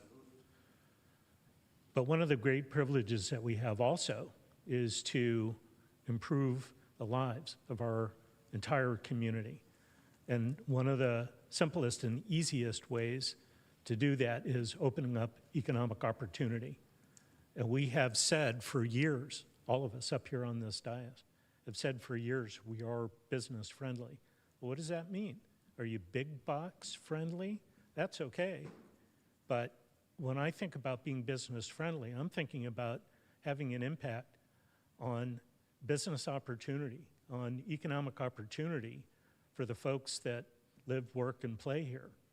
And one of the things that is this thing that we've been working on for a number of years now, we're finally at the point where we're able to at least get it to the point where we're putting it in front of the residents and asking, is this something that you could use? Would you use this if we made this available? So we've asked those questions. We've had actually pretty good feedback on that. Now, we can all sit here and imagine doomsday. And in fact, most of the time, I think when any of us think about challenges that we're going to take, the first thing that comes to mind or all the doomsday scenarios. And I'm not saying that this isn't going to happen without some wrinkles, but I think we really do need to bring this forward into the community and say, we're making this possible. If we were going to do this, would you cooperate with us and make the opportunity available? Now, the economists that I read say that there's actually huge impact with very small motion. And what they mean by that, particularly when making economic opportunity available, whether they're low-paying jobs or just simply more of a particular kind of job or more of a concentration of jobs or businesses in an area, is that the whole community benefits from that. There's an element of pride. People like making money on their own. They don't like, well, maybe some people like handouts, but most of us like being able to have a business idea, even a small one, make some money at it. It's encouraging to our family members. And if traffic is going to be a problem, we can address that. Like I said, I don't think this is going to happen without wrinkles, but I don't think that's a reason for us to stop the motion now. And so I think Mayor Pro Tem Hayward was going to add to the motion. Did you want to do that now or wait? Okay, all right, thanks. Okay, I'm just going to, Councilmember Roach, and I'm going to put an end to this conversation because it's already almost 10 o'clock. Sure, yeah. I mean, I guess procedurally, I want to ask, if the motion were to fail right now because of the ACU issue, and this is a city attorney question, can we immediately do can we first of all do a substitute motion, or can we let this one fail and then do, if this one fails, Mr. City Attorney, can we do another one? Mr. City Attorney? I'm sorry, I'm just, because, this is a procedural question. So if this motion fails, can we do a substitute motion right away tonight on this issue? Or can we do a substitute motion before the original motion is held? Okay. Motion on the floor, and then we can do a substitute motion. Another motion. Okay. And then just some clarification. So we're saying south of Tennyson. That's anything south of Tennyson, right? We're talking Twin Bridges, Fairway Park, everywhere south. So it's not just this. It's not just the Tennyson corridor. Where there's a single family home. Where there's a single, right. So it's actually going to be, right. So, right, it is everywhere. I mean, I'm obviously still struggling with it, hence my earlier, question to you about the friendly amendment. But I do think this idea of the G-United bottle it really will be hard. I mean, I think, we allowed street vendors, and I think there was an explosion of them because they were allowable. So when we all drive around town and we see street vendors, we don't know whether they're permitted or not. And I get your point that we're probably conflating two things here, right? We know that street vendors are harder to enforce than maybe ACUs might be.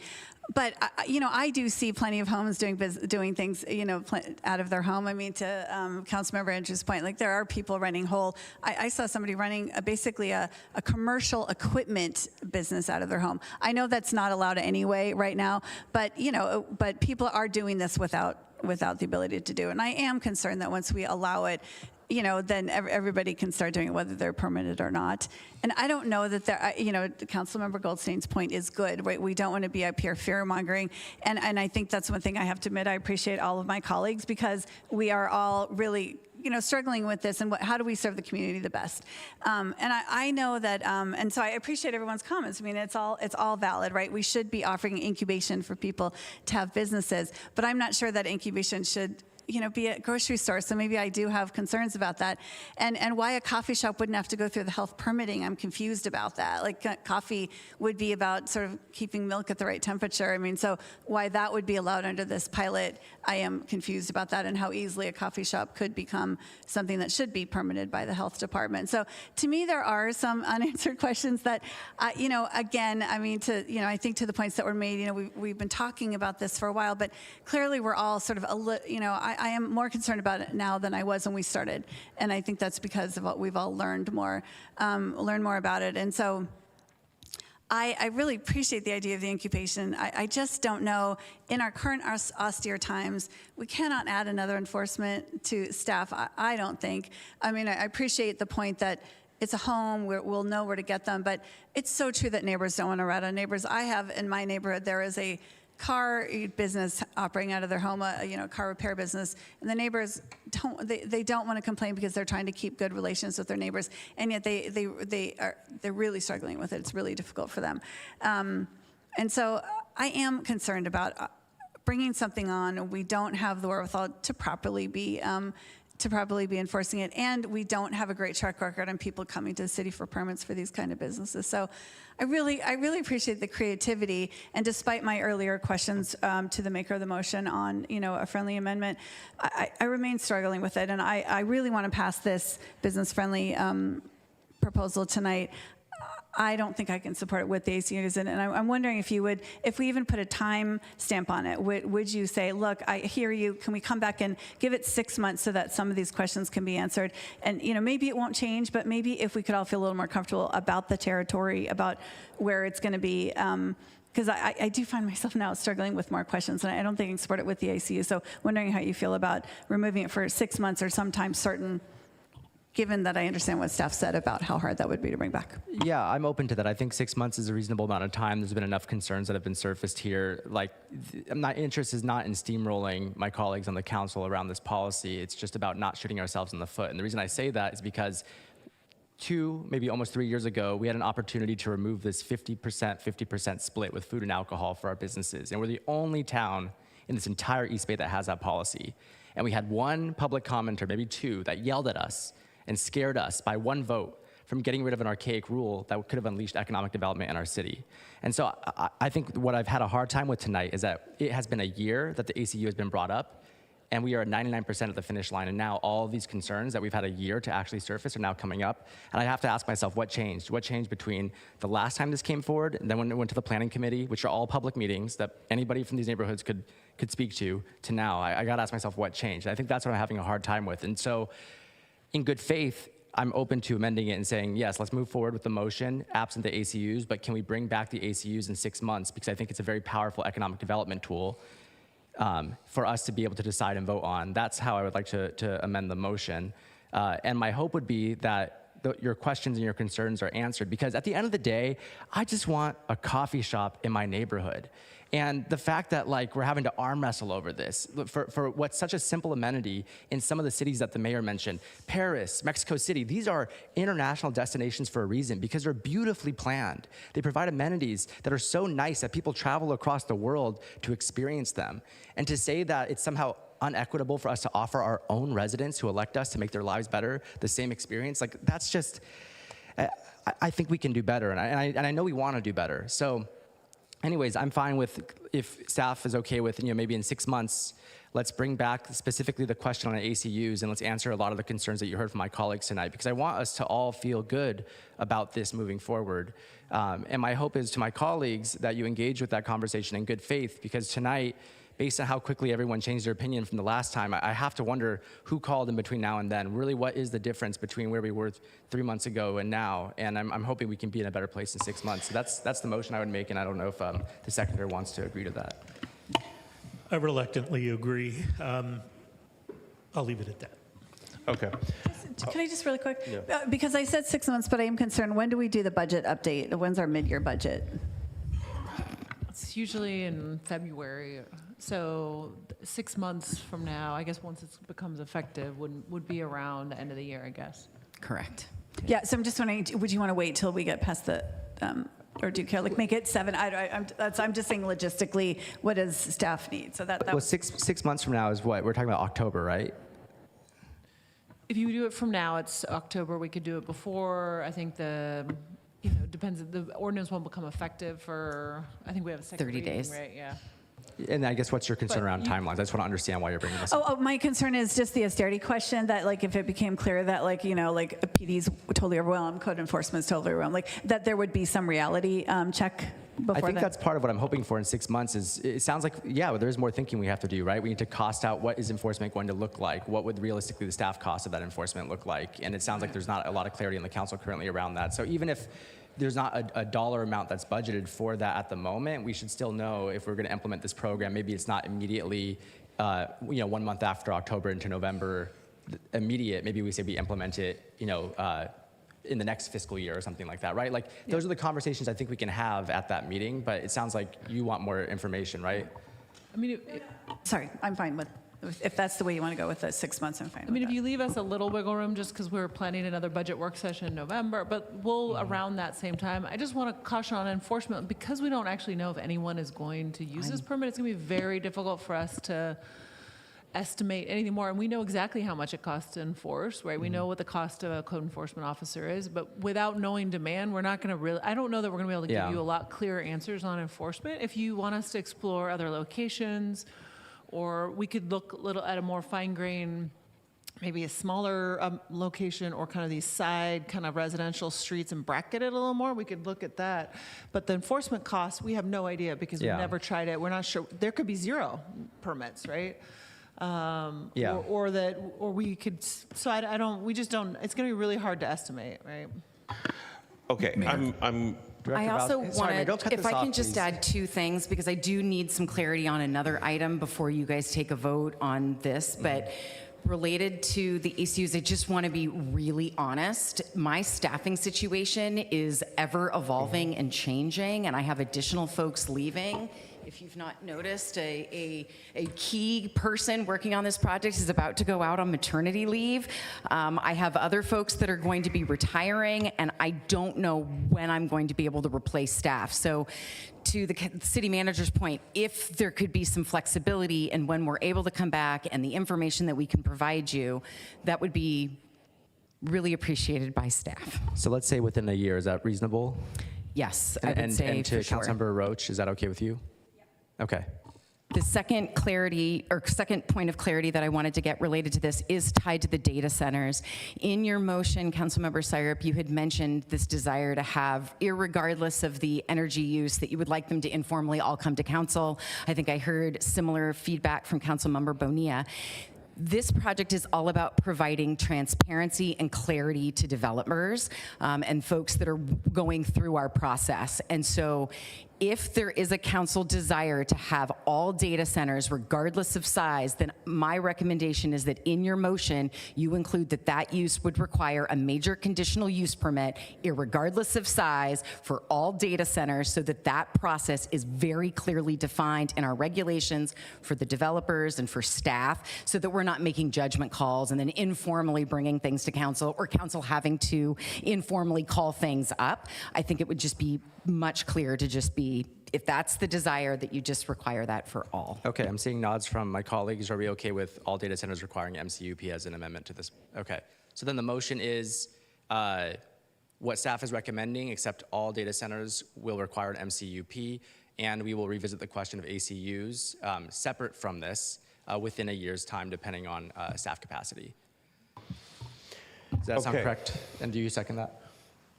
Okay. Okay. Ladies and gentlemen, it's messy, but it gets done. I think this is something that I can get behind, even if it's a year and so forth. You know, and I also want to, you know, I appreciate Mayor Pro Tem's enthusiasm, and I appreciate his advocacy. But I want to be clear, my concern with ACUs stemmed from the very beginning, and I know he didn't mean this, and I know he, you know, wasn't saying anything other than what was said. But you know, as you know, we were all capable to make our own judgments and decisions up here. And so, but I think my position has been consistent pretty much. So anyways, I appreciate that. So I want to thank Mayor Pro Tem Syrup for being amenable to this. I think we may have a majority vote on this, but I am comfortable, and I wanted to appreciate my colleagues for their comments. So I will be voting yes on this. Madam City Clerk, you can take roll. Thank you, Mr. Mayor. Councilmember Andrews? Aye. Councilmember Bonilla Jr., Yes. Councilmember Goldstein, Yes. Councilmember Roach, Yes. Councilmember Syrup, Yes. Councilmember Cermeño, Mayor Salinas. Yes. Thank you. Okay, and the item unanimously passes. So congratulations, everybody. And Director Bowser, thank you. And to your planners, thank you. Okay, all righty. Let's move on to, let me, hold on a second.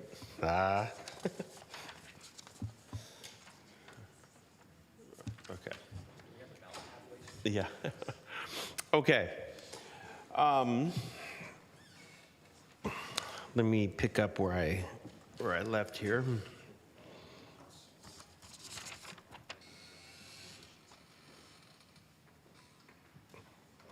Okay, we did public comment.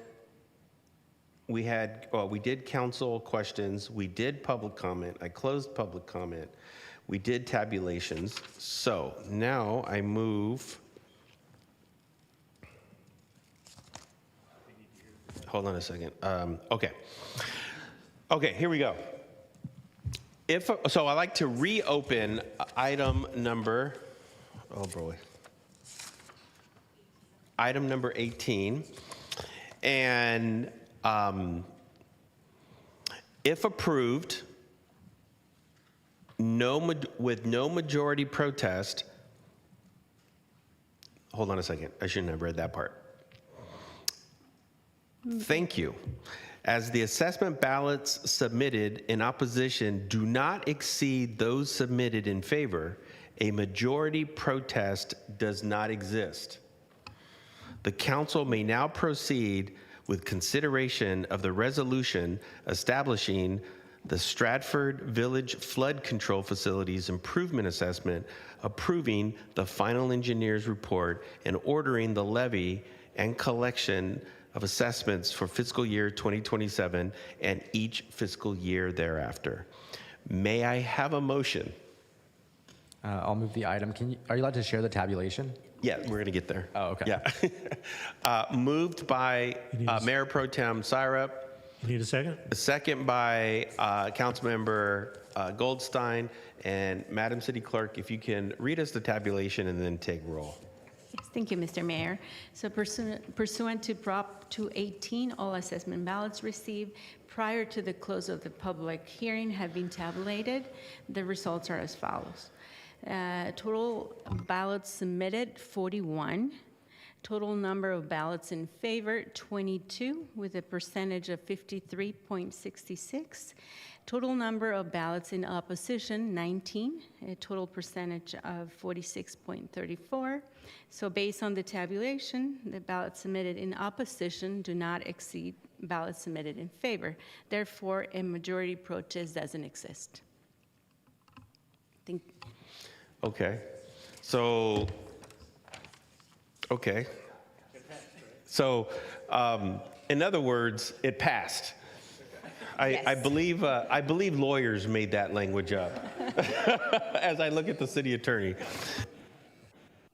And then Madam City Clerk, if you can take the roll. Thank you, Mr. Mayor. So just to recap, so it was moved by Councilmember Syrup, seconded by Councilmember Goldstein. Is that correct? Yes. Perfect. Thank you. And Councilmember Andrews. Aye. Councilmember Bonilla Jr. Yes. Councilmember Goldstein. Yes. Councilmember Roach. Yes. Councilmember Syrup. Yes. Councilmember Cermeño. Mayor Salinas. Yes, and the item unanimously passes. Thank you. Am I allowed to make a closing comment on that? Absolutely, you can. Okay. So first, we do want to thank staff for help with this. We did collaborate with Public Works and City Attorney way in the beginning, and this was a long time coming. We also want to thank City Council. We remember Councilmember Andrews recommending we do something at the Starbucks on the corner of Industrial, so we did do that when we did our in-person event. We also want to thank our engineering consultant, SCI, who's been very helpful, but most importantly, the residents in Stratford Village.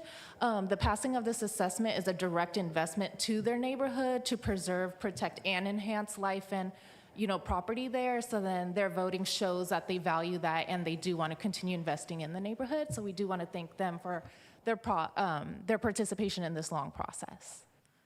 That is all. Thank you. Okay. Thank you. Director Roman, thank you, and you owe her a latte. At least. Thank you. Thank you. Okay. We will move on to item number 20. Okay, item number 20 is PH 26-020 master fee schedule. Adopt a resolution approving the master fee schedule fiscal year 26-27 and the fiscal year 26-27 fine and bail schedule, and finding the action is exempt from the California Environmental Quality Review Act. And this is going to be brought to us by way of our finance director, Director Hilbrands. But what I am going to do is I'm going to forego staff report, and I'm going to go straight to council questions. I don't see any questions, and so what I'm going to do is I'm going to open up for public comment. Oops, hold on.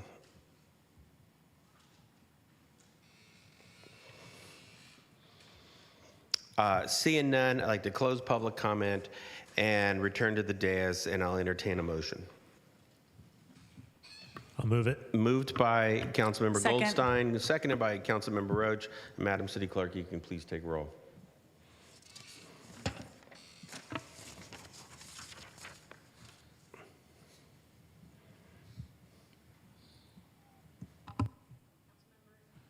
Councilmember Andrews? Aye. Councilmember Bonilla Jr.? Yes. Councilmember Goldstein? Yes. Councilmember Roach? Yes. Councilmember Sarah? Yes. Councilmember Cermeño? Mayor Salinas? Yes, and the item unanimously passes. Director Hilbrands, thank you very much. Thank you. If I may also recognize the team, Michael Barnes on my team took the lead on this. This is typically a 6-month process. He started around February for the level of detail that we needed to change. And also wanted to recognize all of the departments. They had to go really deep into their fee schedules with turnarounds of days, hours, minutes, and really wanted to recognize all the work on this project. Thank you. Thank you very much, and please thank your staff for this. Next item is item number 21, and I thought I saw City Attorney Rubio online.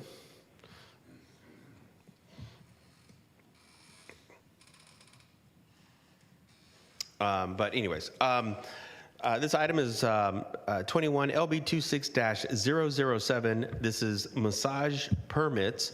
Introduction of an ordinance amending Article 10, Chapter 6 of the Hayward Municipal Code relating to massage permits and finding that the action is exempt from environmental review. This is going to come to us by way of City Attorney Lawson and our Chief of Police, Brian Matthews. And we've already heard this item. We are currently under a moratorium. This is a permanent change to the ordinance. And instead of foregoing, I'm going to forego staff report. However, I would like to ask our city attorney and or our chief of police if they can just briefly explain to us what's different now than the action we took a couple of months ago.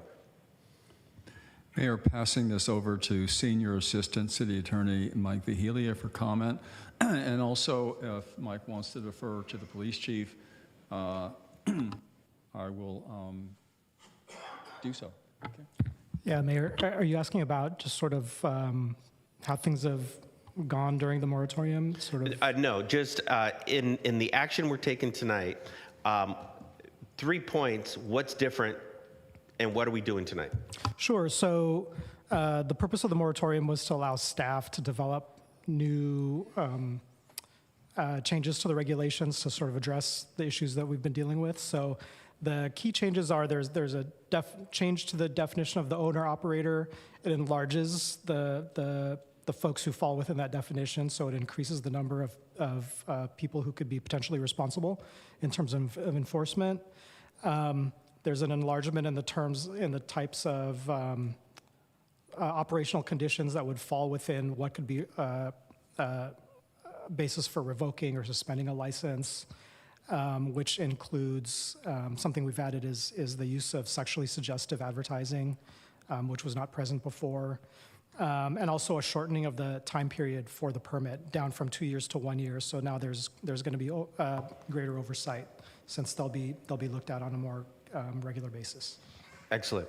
Okay, good. And if the chief of police wants to add anything other than that, okay, perfect. So I will come to council and see if there are any questions or comments from council. Councilmember Roach.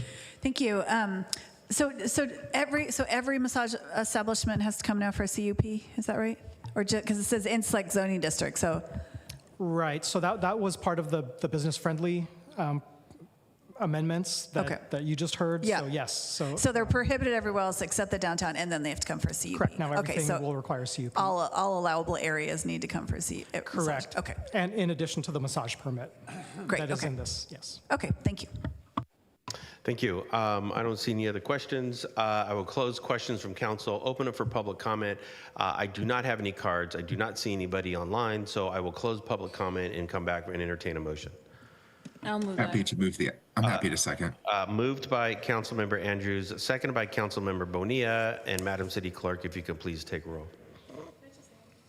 Before we take roll, Councilmember Roach wants to have a final comment. Yeah, I just wanted to thank the city attorney's office and the police chief for working on this, because we do get complaints from neighbors about this, and unfortunately it makes every massage parlor suspect, and I don't think that's what we're trying to do, right? There are legitimate massage parlors working in the city that should be able to do that. So thank you for sort of trying to find a way forward that offers these new regulations so that we can enforce them the way they should be enforced, but we're allowing the businesses that are doing good work out there to continue to do that. So thank you for the work on that.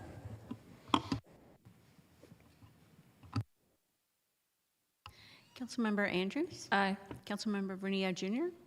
Yes. Councilmember Goldstein? Yes. Councilmember Roach? Yes. Councilmember Syrup? Yes. Councilmember Cermeño? Mayor Salinas? Yes. Thank you. And the item passes unanimously. Okay. Moving on to item number 22, legislative business, salary and benefits resolution and employment agreements. Adopt resolutions amending the unrepresented employee salary and benefits resolution, the city clerk employment agreement, the city attorney employment agreement, and the city manager employment agreement. And what I'm going to do is I'm going to forego staff report. This is going to be Director Texon. Is he online or? Okay. So I'm going to forego staff report and see if council has any questions. Seeing none. Mayor, just for the public's sake, can you just briefly say what this item is? Yes. Ian, would you mind? Yeah. Sure. Yeah, go ahead. Yes, thank you, Mayor and Council. This item brings forward cost-saving measures by the unrepresented employees of the city. So thank you again to our labor partners for collaborating and working together in partnership for concessions.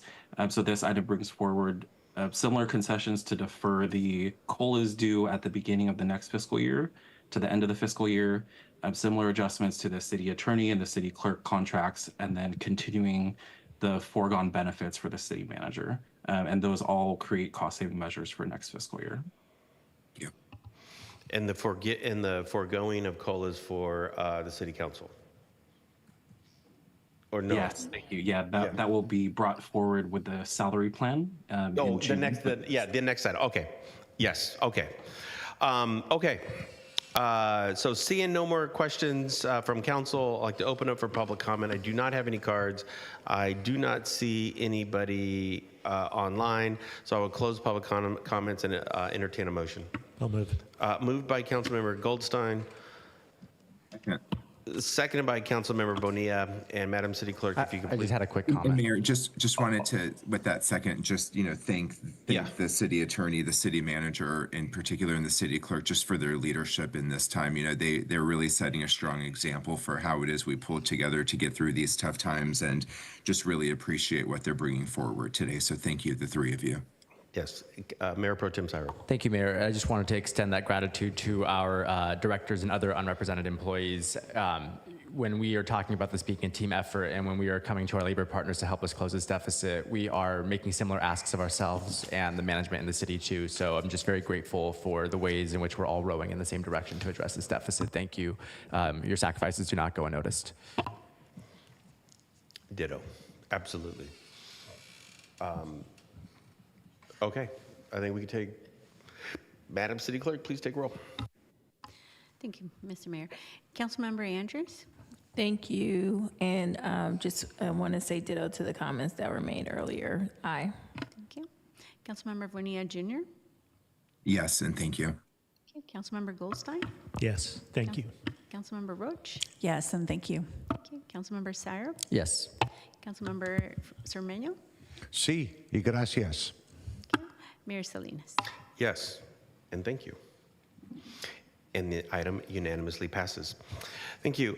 Moving on to council reports and announcements. Are there any council reports and announcements? And I know Councilmember Andrews has a report or announcement. I know we mentioned it earlier, but Earth Day is at Weeks Park, 8:30 a.m.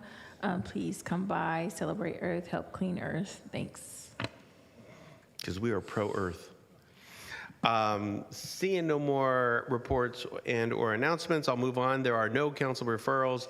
And ladies and gentlemen, Mr. City Attorney, it is 10:08 p.m.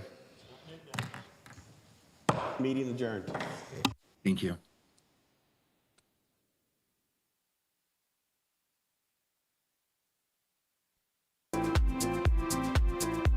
Record.